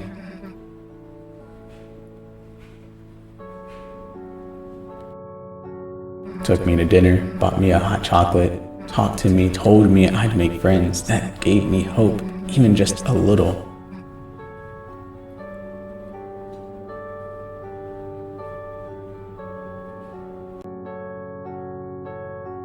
And recently, that hope's been growing because now I have friends. Real friends, friends I want to keep. Chris, Raul, Lancer, Toriel too. Even though I thought I was broken, I just needed to find the right people, you know? So don't worry, dude. Someone's out there. Promise.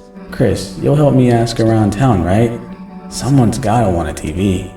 But just as everyone was getting happy and hope was high in the air, the roaring night would appear. Now normally you are meant to lose this fight, but before the roaring night could take Toriel, Undyne of all people stops and gets in the way of the roaring knight's plans, causing it to flee. Chris and Susie would chase after it, but instead ends up in the Lightener world. Susie and Chris continue to chase the figure only to come to a locked door, and that's when the chapter ends. But what is interesting is that if you are to win, doing all that stuff earlier with the Shadow Mantle will allow you to not get one-tapped and actually have a fighting chance. And for the crazy people out there who can somehow no-hit that fight, that's another interesting detail that we'll see and talk about later. And when defeating the Roaring Knight, this happens.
People are speculating about this weird moment.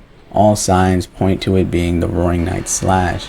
However, Chris doesn't move even when they see their two friends getting hit. And again, the Roaring Knight doesn't use the slash on Chris, but only makes him bow, only knights him. And then the ending proceeds pretty much as normal. Alright, so post chapter talk is what we usually do after these after this. It was a lot, okay? There was so much. The problem is that I actually finished chapter 4 in the script, so I have knowledge of the future, but just for people watching this blind, I don't want to do that. Also, this lock over here, hold on, this lock over here is acting like I don't know, he's just being weird, so I'm just gonna stuff him in there. There it is. Yeah, that's perfect. Main thing I was gonna talk about, the ending, bro. So I think some of the biggest things here is showing that, one, it seems as if Chris and the Knight are in some forms of cahoots somehow, because literally in the last chapter when Bertley was about to create a dark fountain, Ral was like, yo, don't do that, because with enough dark fountains it'll spawn a Titan. The Titans will destroy, and you know, all the darkness return to dust, and lighteners will be consumed in darkness. Don't do that. And literally the next, not even day, the night of, homie wakes up, stabs it right in the middle, endangering pretty much his entire family. You have to really think about that. And so it's very interesting where it's like a big part of this game is really describing Chris's relationship with their soul. But the main thing I really want to talk about with this chapter is the ending when you're fighting against the Roaring Knight. Like I said, there are 3 type of like renditions you can get, which spells out what's actually happening with Chris and stuff.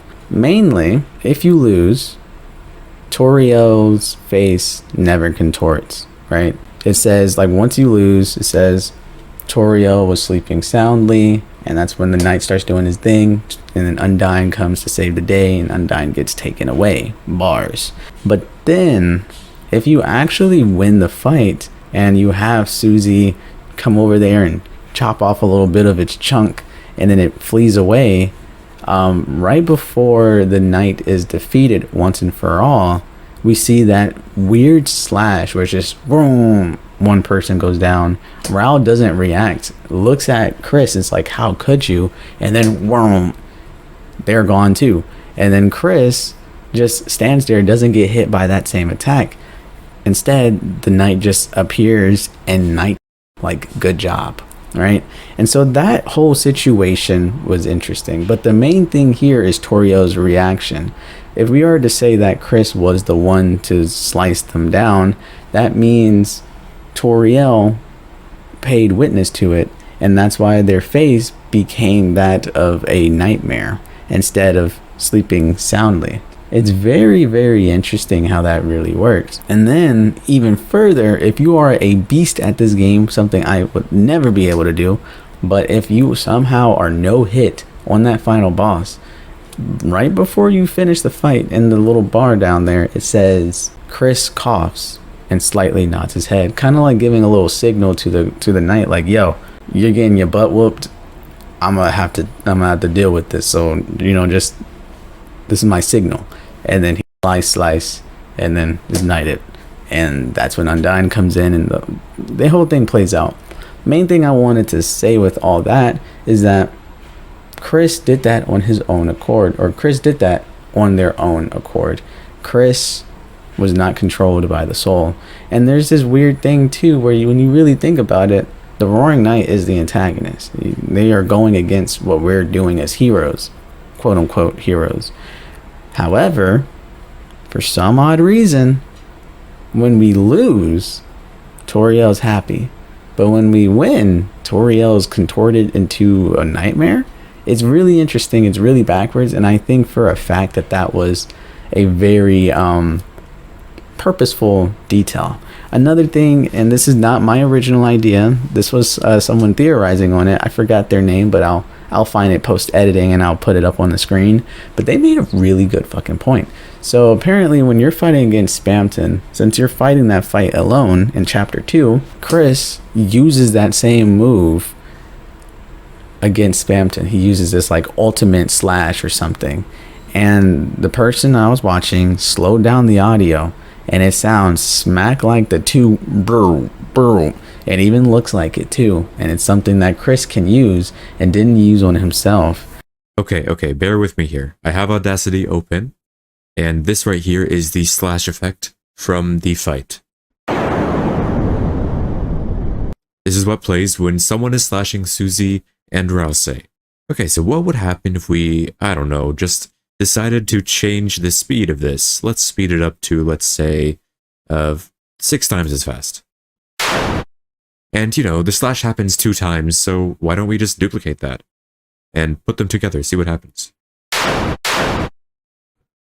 Wait a minute. Okay, so it does sound like the X slash. Now I tried to pull the sound effect for the X slash from the game data, which I think sounds like this.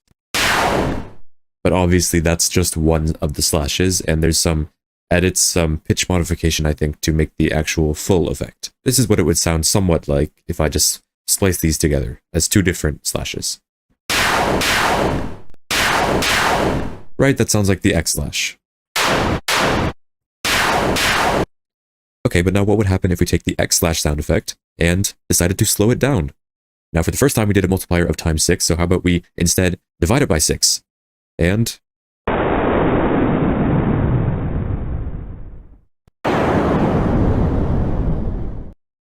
We never seen the Knight use anything similar to that. He has white beams for sure, but those slashes are like horizontal, vertical. This one had a swoon to it. This one had a little Nike sign to it. So that was another thing of understanding. But as of like lore, this chapter wasn't super prevalent on it.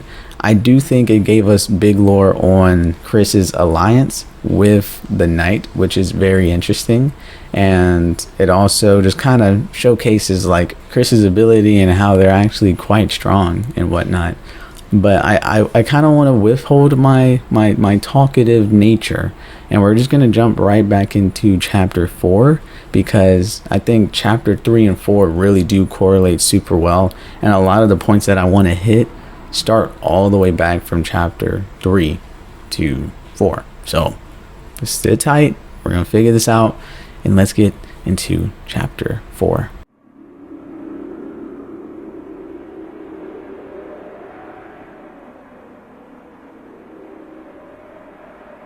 The night, the warring night, the one who's making the dark, the one who's trying to destroy the world. So that's our enemy. Up until today, it felt kind of like no matter how serious our adventures got, they were just part of another world. But now someone's taken Undyne to the shelter. The real shelter. Chris, we have to do something before she's... There's no point talking about it. Chris, hurry up and seal the fountain. It's time to wake up. Chris, are you listening? It's time to wake up. Good morning, sleepyhead. Breakfast is waiting. We awaken to breakfast and pancakes. Susie, already eating everything, tells Chris to hurry up if they want any. Chris pops up right away after hearing this, and Susie is surprised with all the princess treatment she's receiving. Then suddenly, Toriel asks if Susie would like to go to church with them. Susie doesn't really want to, but realizes that the church is actually pretty near the shelter, and so maybe someone there knows actually how to get inside. We go to the service as usual, and Noelle is actually in the choir and can sing.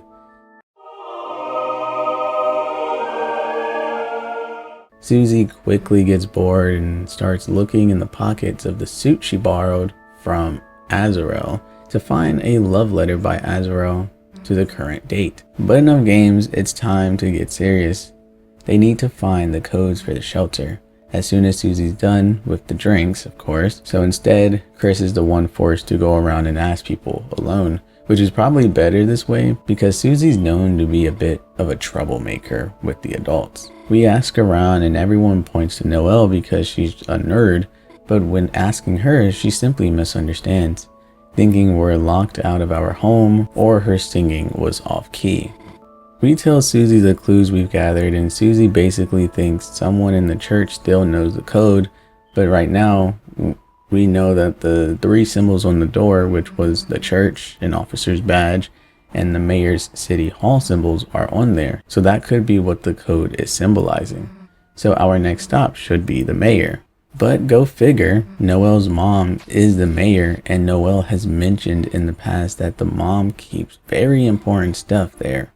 So maybe the code's there, and that's when Susie gets an idea. She ends up rizzing Noelle up to allow them to come over to her house and work on the quote-unquote school project together. Of course, when Noelle hears this, it is all game. We then are given the chance to look around the town, but the only thing of interest that I've noticed was Sans. Sans being such a huge part of the first game is very interesting that he has only now shown up in chapter 4 of Deltarune. And he looks and acts the exact same, while characters like Asgore and Undyne share similar characteristics and act pretty similar as well. They look a part of the universe, but Sans is just like Sans. He's still Sans. He's still doing goofy little jokes and pretty much just doing endless shenanigans with that stupid smile on his face. Hello. This is a little last minute, so I have my heater going because it's cold in my house, and I wasn't really expecting to record anymore tonight, but I was editing, and somehow, some way, I missed out, I guess, on a huge section of my script. It's just completely gone, so I'm very confused. But anyway, before you go to Noelle's house, you actually can go back to the school and check on Raul. And Raul is super cute, and Raul is like, yo, I missed you guys, as if they didn't see each other the day prior or whatever, which is obviously very cute. And it also shows Raul and Susie's relationship, how Raul cheers up Susie, and Susie's like stressing out about like saving the fucking world basically. And Susie's like, yo, when you come here, I want it to be an escape. I want you to be happy and not to stress too much. And then you can look around, and I'm sure there's a lot of stuff you can learn, but the main thing I want to talk about is, remember from the previous chapters, I think chapter 2, they showed us our rooms, Chris, Susie, and even Lancer's room.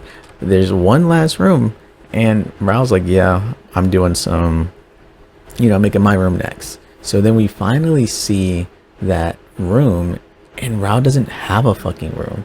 Their room is literally just nothing. No windows, no nothing. It's just a dark space. And Raul's like, I don't really feel as if I need one. And it kind of just really shows you how Raul views themselves. And it's going to be a very prevalent thing that we're going to come to learn in this chapter. But it kind of just shows you like that they don't view themselves as real. And they even got into this spout with Susie the last chapter. But it doesn't just change overnight. They don't believe themselves to be real, and they really don't believe themselves to need anything or have emotions. Anyway, they go and check on that, and then they go to Noelle's house.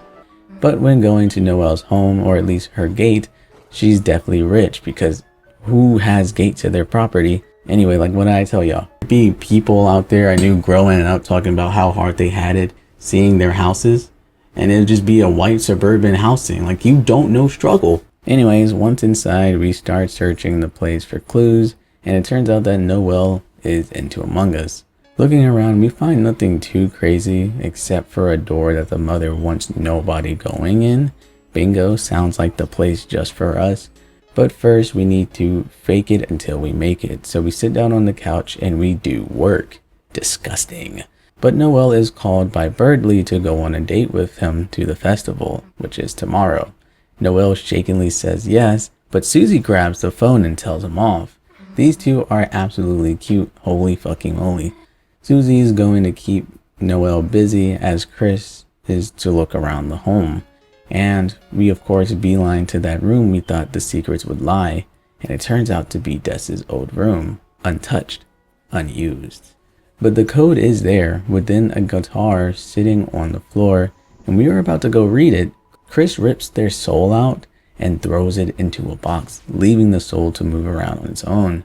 It would eventually find Chris, and we hear what Chris is talking about. This is the first time we've seen Chris talk in a third person since, and they mention how Susie mustn't find the guitar, saying some cryptic shit until Chris throws a bottle at it and carries it back to the room and locks the door. Chris would tell whoever was on the phone to hurry back home, or to at least hurry up, which will later come into play, but as of right now, just cryptic shit.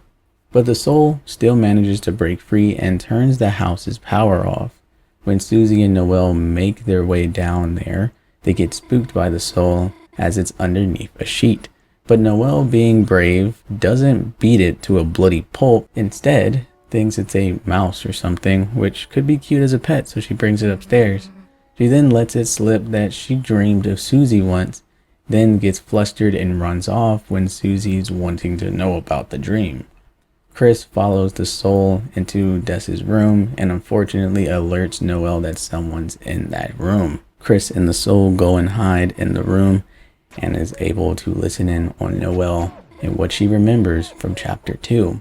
The dialogue between the two of them can go on for a good while, but the main thing that really stuck with me was 1, Susie only knows the Chris that we play. Noelle, on the other hand, knows the Chris that we haven't seen. She says they've been acting weird recently, or they've been acting as their recent self, but not really as the one she remembers.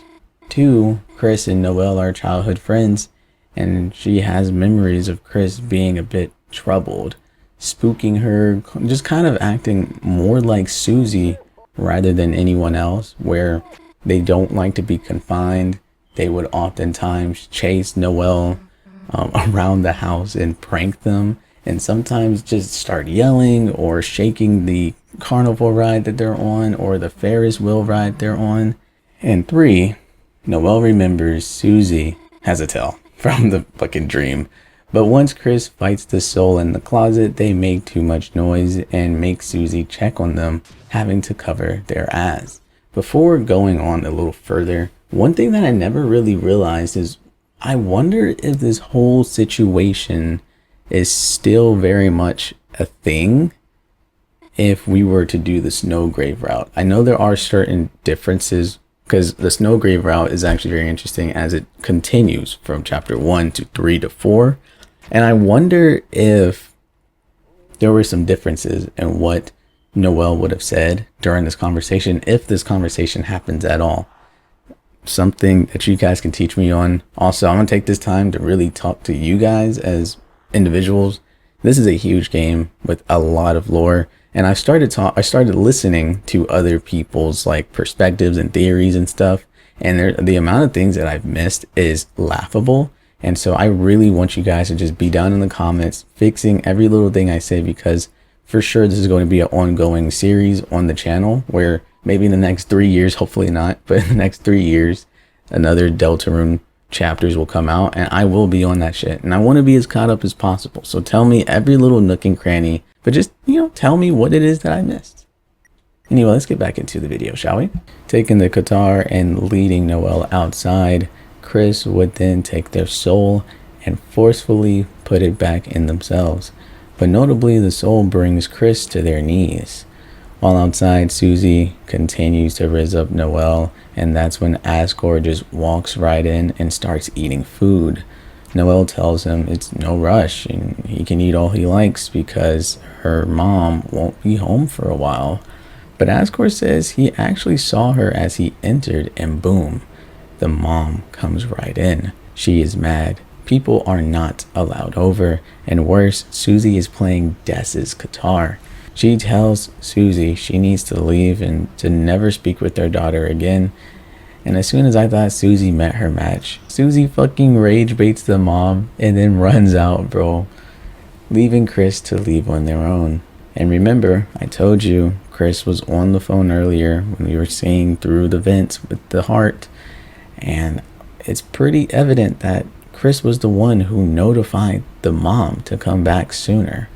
Meaning, if Chris is aligned to the knight, then there's a big chance that the mayor's mom could be also an alliance to either the knight or be the knight themselves. But I don't think it's that far. That seems like a little interesting. And this next scene really does just add more to what I just said. But right before Chris leaves, Noelle's mother would say how they're always welcomed in red text, making me believe the mayor was talking about the soul there, not Chris. Oh my god, these like nets are actually going absolutely insane style. I need to kill them. Here. I don't usually like people sitting in my house, but I can't kill them with the blinds down, so that's the best way not to do it. When leaving, Susie would eat Asgore's snack plate and then leave. Oh, but on the way, she would mention how she actually did see the code on the guitar, but she was unable to write it down as she, everything moved too quickly. But they'll try again somehow tomorrow. It begins to rain, and so the two would run to Chris's home. Susie and Chris head to the church to get the mom because, of course, choir's supposed to be happening. But of course, another Dark World spawn. The two quickly go inside in hopes of saving Toriel, and the place is empty. But they do find a dark fountain and try to go there to seal it. But then the Dark Knight appears and takes care of Susie quickly and does the same with Chris. Chris would get injured in the fall, but Ra would show up and start acting a bit strange, more distant. When the crew would move ahead, words would start to form stating a prophecy. Susie's in awe because with this, it could basically see the future, but Ra doesn't seem to share the same excitement, more hesitation. While looking at the glass, it would suddenly shatter, and we are then left in the dark. Soon after, something begins to chase after the gang, and when the lights finally come on, an old turtle man dude was somehow responsible. He would then ask if Susie could help direct him back to his study, and when we do, we just get a merchant. I'm also sure that this is the turtle dude from Undertale who also had a bunch of lore drops, especially during the genocide route. Anyways, later you'd find a piece of music score, and when finding its other half, we're able to play the music, and boom, the gates open right up. Not long after, we're back in the dark, and something tells us not to get any closer, but when we don't listen, it attacks us. We are then forced to go through this haunted maze while it chases us, collecting TP and then hitting it with the light that's emanating off of the soul. And once you finally defeat him, it's just a large, shy dude. The lights spook him, so he runs off and hits his head on a chandelier. Rao tries to heal him, but it doesn't work. And for the entirety of this chapter, Rao has kind of been the one outperforming Susie in the healing department, so she's kind of just wants to quit. She's not any good at it. But the old man would come over and basically argue with Susie, basically challenging her to heal him because he has a paper cut. But as soon as she would fire it off, he would bend over, acting like he's picking up a piece of paper, and it would go right into the dude's mouth, making him feel better. Chris would then learn the ability to climb with the help of our new friend, and would climb all the way up to the grand piano, which Chris would then play. And I have to say, I love Susie. She is such a good friend. Chris was feeling embarrassed, and Susie quickly calmed him down and even encouraged them to continue playing and not to quit. Another really interesting thing that I hadn't really understood until I started watching other people's videos is that they brought it to my attention that every single time Chris tries to interact with a piano, us, canonically the players, does not know how to play the piano. So when we are basically puppeteering Chris and making them walk around and make them play the piano, we can't play the piano, therefore they are bad at it in the real world.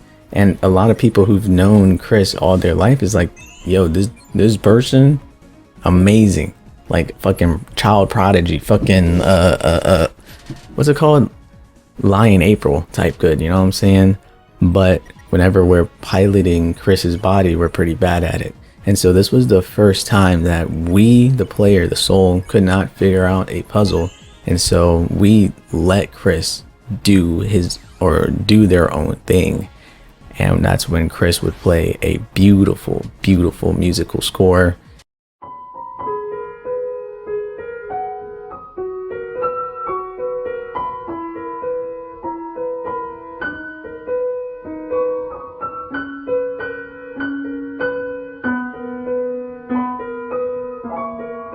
This was like the first time Chris had did something on their own, and their two close friends, both Rao later and Susie at the time, says how good they are at playing the piano, and it's really interesting. But once playing the notes, the door heading to the fountain would open up, leaving our heroes to finally close this dark world up. But first, the old turtle dude wants Susie to remember the letter he had been working on and wants her to rewrite it out in the real world on some Book of Eli shit. That's a really good movie, by the way, if you haven't watched it. When going through the door, the Black Knight, the Roaring Knight, waits for our arrival, and when Susie goes to pursue them, they fly away behind a Deltarune grand door. Susie is so mad because she can't seem to ever be fast enough to catch the knight, and worries that if she won't be able to protect anyone if she's unable to defeat this guy. But Rao tells her, we just need to seal the fountain to buy some time, because it only seems as if the Roaring Knight can exist in the dark world. And Susie agrees.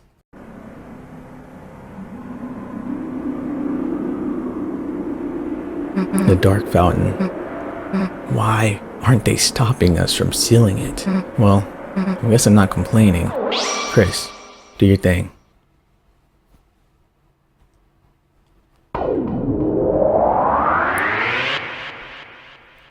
Once coming back, the dark world is still there. The knight has simply made another one behind a locked door.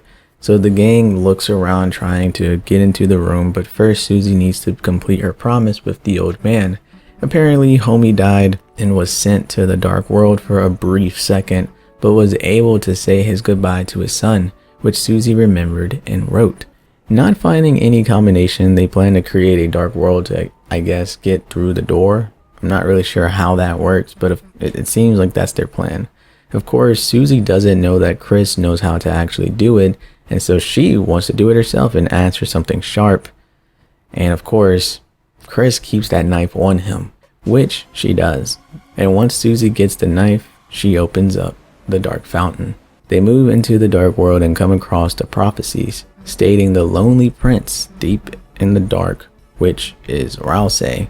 Then we have the human hero who acts as the cage, meaning Chris acting as the vessel for their soul, and the second hero with hope crossed on their heart. It would go even further to say that the second hero would find love. And then we're getting to the next prophecy. It would tell us how to save the world. But before we could actually read it, the old man would shatter it once again, causing us to fall deeper below. When climbing back up, we find his study, and he's nowhere to be found. Looking around, we would run into him once again, but he'd flee, and when chasing him, he would attack us. But enduring long enough, Rao would come to save the day, destroying him. Rao would quickly explain that it was simply a statue they were fighting, and that the old man has been long gone now, and having no counterpart above ground, well, he can no longer exist in the darkness. And Susie gets mad. She questions why Rao didn't say anything sooner. First the night, then the prophecy, and now this. She blows up at him. Rao replies saying how he knows so much, too much. He doesn't choose to know the information he does, but he has it, and he would not want to worry the fun gang, so he only plans to tell them stuff when needed, which then ends up seeming like he's keeping things from the group. Rao gets very protective over the prophecy, only wanting himself to be troubled with it, and Susie lets off. The two would then move forward and come across the door where the fountain and the knight will be. And when going inside, they'd hear the fountain calling out to them. They'd rush over, and with the help of Mr. Jack, They would then be able to climb, but the knight would again stop them. But with the help of all the friends that we made throughout the chapter, we would make it up to the next platform, having to struggle against the knight's aura, but we would finally arrive. Once we backed the knight into a corner, it would fly in the air and summon a huge fountain, allowing a titan to be birthed.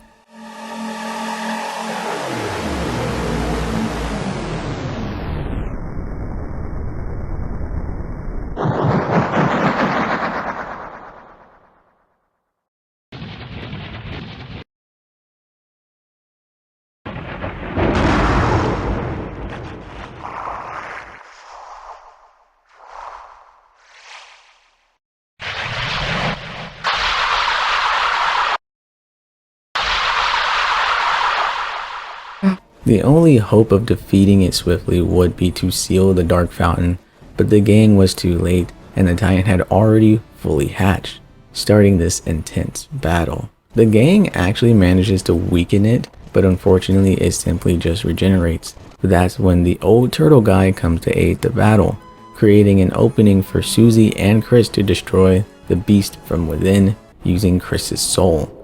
Once defeating the titan, Susie would run back up to thank the old man, and Rao tries to stop her, but it is too late as Susie has already seen how the prophecy will end, and she completely rejects it. They never really say it outright, but judging by Susie's complete disregard and Rao's constant apologizing, it seems Susie is to die to save the world.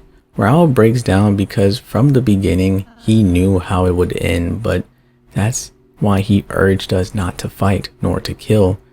He was trying to change fate, smiling through all the doubt and discomfort, but Chris would say the most important line of the game in my opinion. It's okay not to smile. Then we would head to the fountain to finally seal it. But before I read that section off, I do think there is something very interesting. So in the prophecies, we do see that all of the players or all the prophecies are 100% true. We know that the prophecy for Chris makes a lot of sense as it has a heart in the middle with two hands, calling it the human hero cage. And then for Rao, it makes sense, the dark prince shrouded in darkness. But it's always very weird for Susie because it doesn't look anything like Susie. It has a sword of a slender woman, and that's hero number 2. And it would basically describe it to be a hero with hope crossed on their hearts.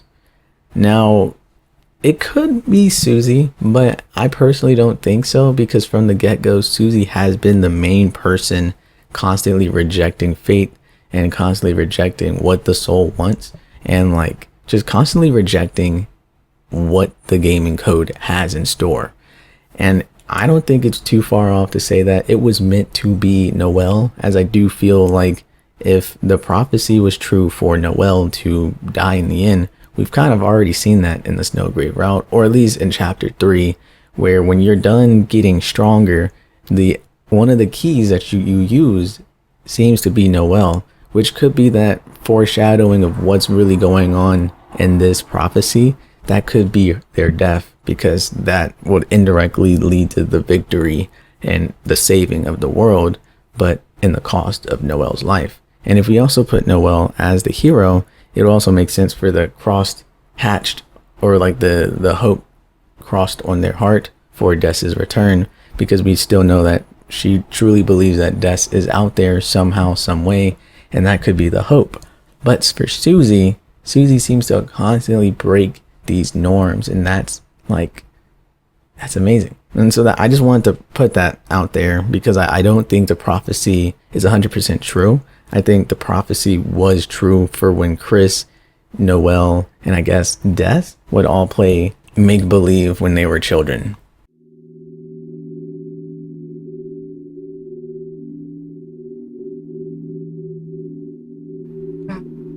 Hey, Chris, can I tell you a stupid dream I have? No matter what, I want to keep being friends with you and Rao. When the sun comes up again, I want tomorrow to be the same as yesterday, and the next day to be just the same as that. And in the end, We can always go back to the way things were before. You don't have to say anything back, Chris. I know. You're thinking the same thing. Aren't you, dumbass? Susie's smile, which seemed to defeat everything, shined on in front of you, and for a moment, it was as if all the darkness had been blown away.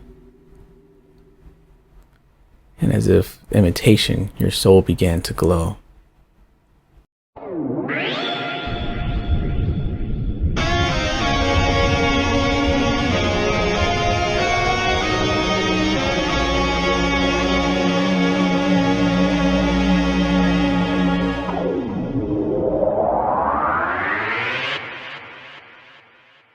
When coming back to the church, no one is found. No Toriel, no nothing. There is a door that Chris does refuse to open, which may have the counterpart of the night behind it, but who knows. Going back to Chris's home, Toriel is actually drunk with Sans and is having a blast. Susie, not in the mood, dips, and Chris, also not in the mood, goes to sleep. Until both Chris and Susie seem to be on the same page, as they have no time to rest and need to deal with this now. But before Chris could sneak out, their phone would chime and the voice from earlier would tell Chris not to forget and that they, quote-unquote, promised. Deltarune, without a doubt, is about escapism. But even more than that, it's about the different ways people tackle grief. Chris, our main protagonist, is dealing with an identity crisis. They feel that they aren't in control of their own life, being puppeteered and simply being a passenger in their own body. And while this is quite literally what is going on, it could also serve as a metaphor for depression, bipolar disorder, or even borderline personality disorder. Thanks to the soul always taking control, it could feel like Chris is unable to do what they actually enjoy doing. For example, artists who have experienced artist burnout can understand how it may feel to want to draw, but quickly get frustrated when nothing they draw seems to be good enough. Just like how Chris, wanting to play the piano, can't get the notes right because the soul cannot play. But as soon as Chris takes a deep breath and lets their body move on its own, they are able to play beautifully. Susie, on the other hand, is much more stubborn to let someone control her life, and this stubbornness has earned her a bad reputation. Pair this with the fact that she's constantly moving, and seems that her parents have gone and passed away. Susie's going through a bit of separation anxiety. At the end of the day, they felt as if they had ill intent, or life cruelly tears them away.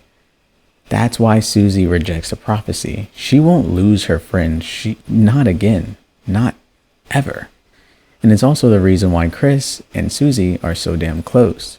Chris feels that they can be themselves around Susie because Susie controls her own fate, taking away the error of choice with the soul. And the list pretty much keeps going on, even with other characters. Noelle, for example, is quite literally frozen in time.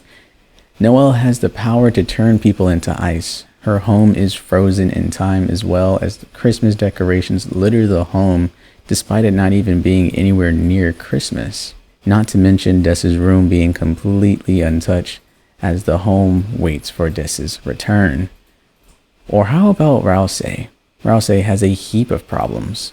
Long-term isolations by being in the darkness all alone, which could cause depression, burdened by the future and knowing what's to come, anxiety, or just having the lack of self-value or seeing self-value, which could be avoidant of personality disorder.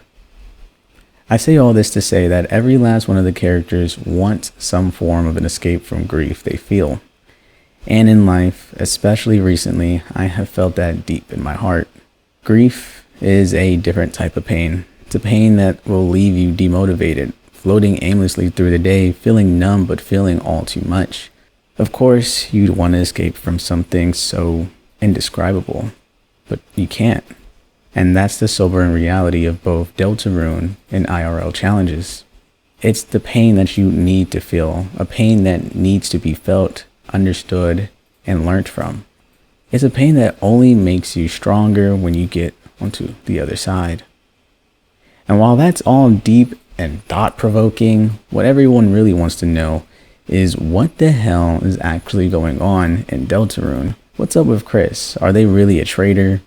Is the soul actually the quote-unquote good guy? What's up with Susie? Was she truly the second hero in the prophecy? And who the hell is the Roaring Knight? What's their deal? And who could their counterpart be of such a calamity? Lots of questions, and ones will hopefully have answers too. But firstly, let's talk about Chris. Deltarune and Undertale have obvious similarities as they are parallel universes. Characters like Undyne and Toriel share similar interests and follow similar paths. Undyne was an Imperial Knight in Undertale, but is the police officer in Deltarune, and Toriel follows the same path of being the adoptive mother for Chris, implying that Chris and Frisk may have some similarities as well. Frisk from Undertale never seemed to be aware that they were in a video game or had any semblance of being self-aware. It was simply the player's avatar within the game. Only characters like Flowey and Sans truly knew the soul was responsible for all the resets, but Chris is aware, and it seems that there were moments of clarity before the soul truly took effect. Noelle mentioned how the recent Chris is a lot different from the old Chris she knew, stating how when she was in her dream, Chris would speak, but it wasn't their voice. It was something else entirely, and no one else seemed to notice, only her. And going even further, if you did the Snowgrave route in Chapter 2 and continued in Chapter 4, instead of the cute closet scene, instead you'd see the effect of Chris's soul. Noelle tries to confide in Chris, saying how she had a really funny dream and Chris struggled to take control, trying to get her to stop talking because the soul will hear what she has to say, but she doesn't get the hint, and slowly the soul would take full control, telling her to proceed repeatedly, while also forcing her to put on that thorn ring. And afterwards, Chris fucking loses it. The reason I showed you all this was simply because I feel like this gives a lot of reason as to why Chris seems to be playing both sides. Chris doesn't want their close friends to be hurt, but they absolutely cannot stand being puppeteered by the soul, likely causes them to choose the wrong side. It's also evident that Chris we know isn't the Chris they are. Noelle describes a Chris to be a prankster, always scaring her or running all over the place or even just shaking the Ferris wheel when they're on it. It even implied, as in Chapter 4 when they went to church, she genuinely gets surprised as for years they never once said anything like that to them. The same point can also be implied with Raul and Chris's relationship. Whenever Chris moves on their own, it's to protect Susie or just choose Susie overall. And I think that's because every choice we get with Chris and Raul, we the player make Chris much kinder than they would actually be, and would probably be more like Susie from Chapter 1 and Raul's relationship. Another very interesting thing is, obviously, Chris does not like puppeteers. It's a very interesting fact that you see, but when fighting the Spamton boss from Chapter 2, I believe, it is evident that it really bothers them because it probably reminds them of how they interact with, their own life, being puppeteered by the soul. And so when coming in there and seeing how Raul is a slave to prophecy, a puppet to prophecy, it probably doesn't merge very well with the Chris that we do not know, but the Chris that we control. Another point to make is that we can see once Rousey kind of cuts the metaphorical strings of prophecy, that this is the only time Chris would hug Raul on their own. It was their choice to make. This is all data to show that Chris has a lot of reasons to team up with both the mayor and the Roaring Knight to stop the plans of their own soul and take control of their own life. But we'll go into number 2. let's take a break from Chris and let's talk about the real protagonist of Deltarune, Susie. She's the smile of hope, the one with the most character growth at this current point, casually changing fate, and has the love story built in as well. These are mostly jokes, as it's obvious that Chris is meant to be the main character here, but you cannot deny recently Susie has taken that mantle. But why is that? Well, to understand that, we need to talk about Chris and Noelle's relationship. The dark world works like the different sides of a coin. One cannot exist without the other. Heads and tails. Items in the light world exist, breathing life into monsters and creatures and weapons in the dark world. And if it works for monsters and items, wouldn't it work the same with an idea? It's been stated that Noelle or Des and Chris actually played pretend all the time, and I personally think that this is where the prophecy began. That's another reason why Noelle was in the tower. She had mentioned how she wanted Des to see a world like this, because the three of them used to escape to realities just as the one she was in. And that's when Chris was the hero, Noelle was the second hero, and the Dark Prince could have been Azrael wearing the demon horns that Chris adored, turning into Rouse. But as Susie does, her stubbornness, or dare I say her determination to stay true to herself, interjected herself into prophecy. Think back to the first chapter. Chris was going to go to the supply closet with Noelle until Susie barged in, ultimately being the one to change fate. She and Rao would both try to change prophecy, one knowing full well how it ended, and the other just mindlessly changing and recruiting. Instead of killing enemies, we made friends of them. Instead of killing the king, we imprisoned him, and the differences just continue on. But it's my theory that the prophecy still holds true.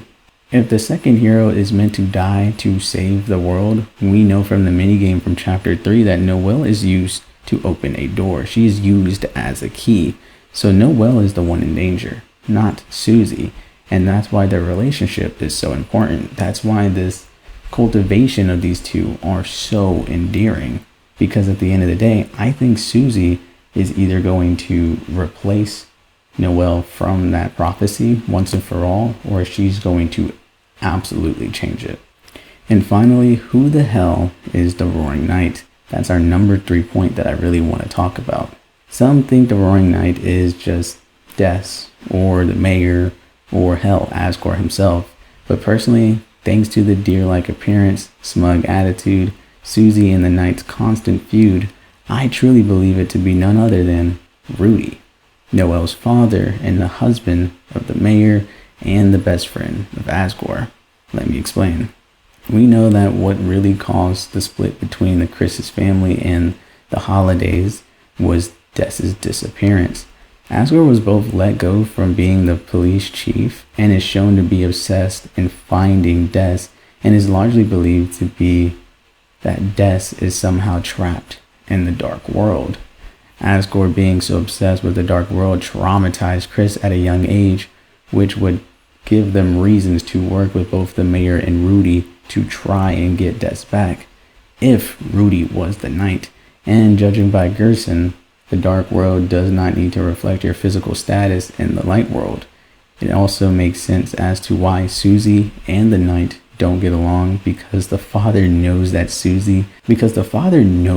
Susie and does not like how close she's getting to Noelle.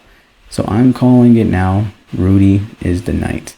But I think I have spoken about everything I wanted to speak on in this video. If you enjoyed this long ass analysis, make sure to do the Holy Trinity for me. Like, comment, subscribe, do all of that. And honestly, hopefully at this point, I definitely earned your subscription. Also, make sure to check out my other videos. If you like this one, they'll be up on the screen. And until next time, see you soon.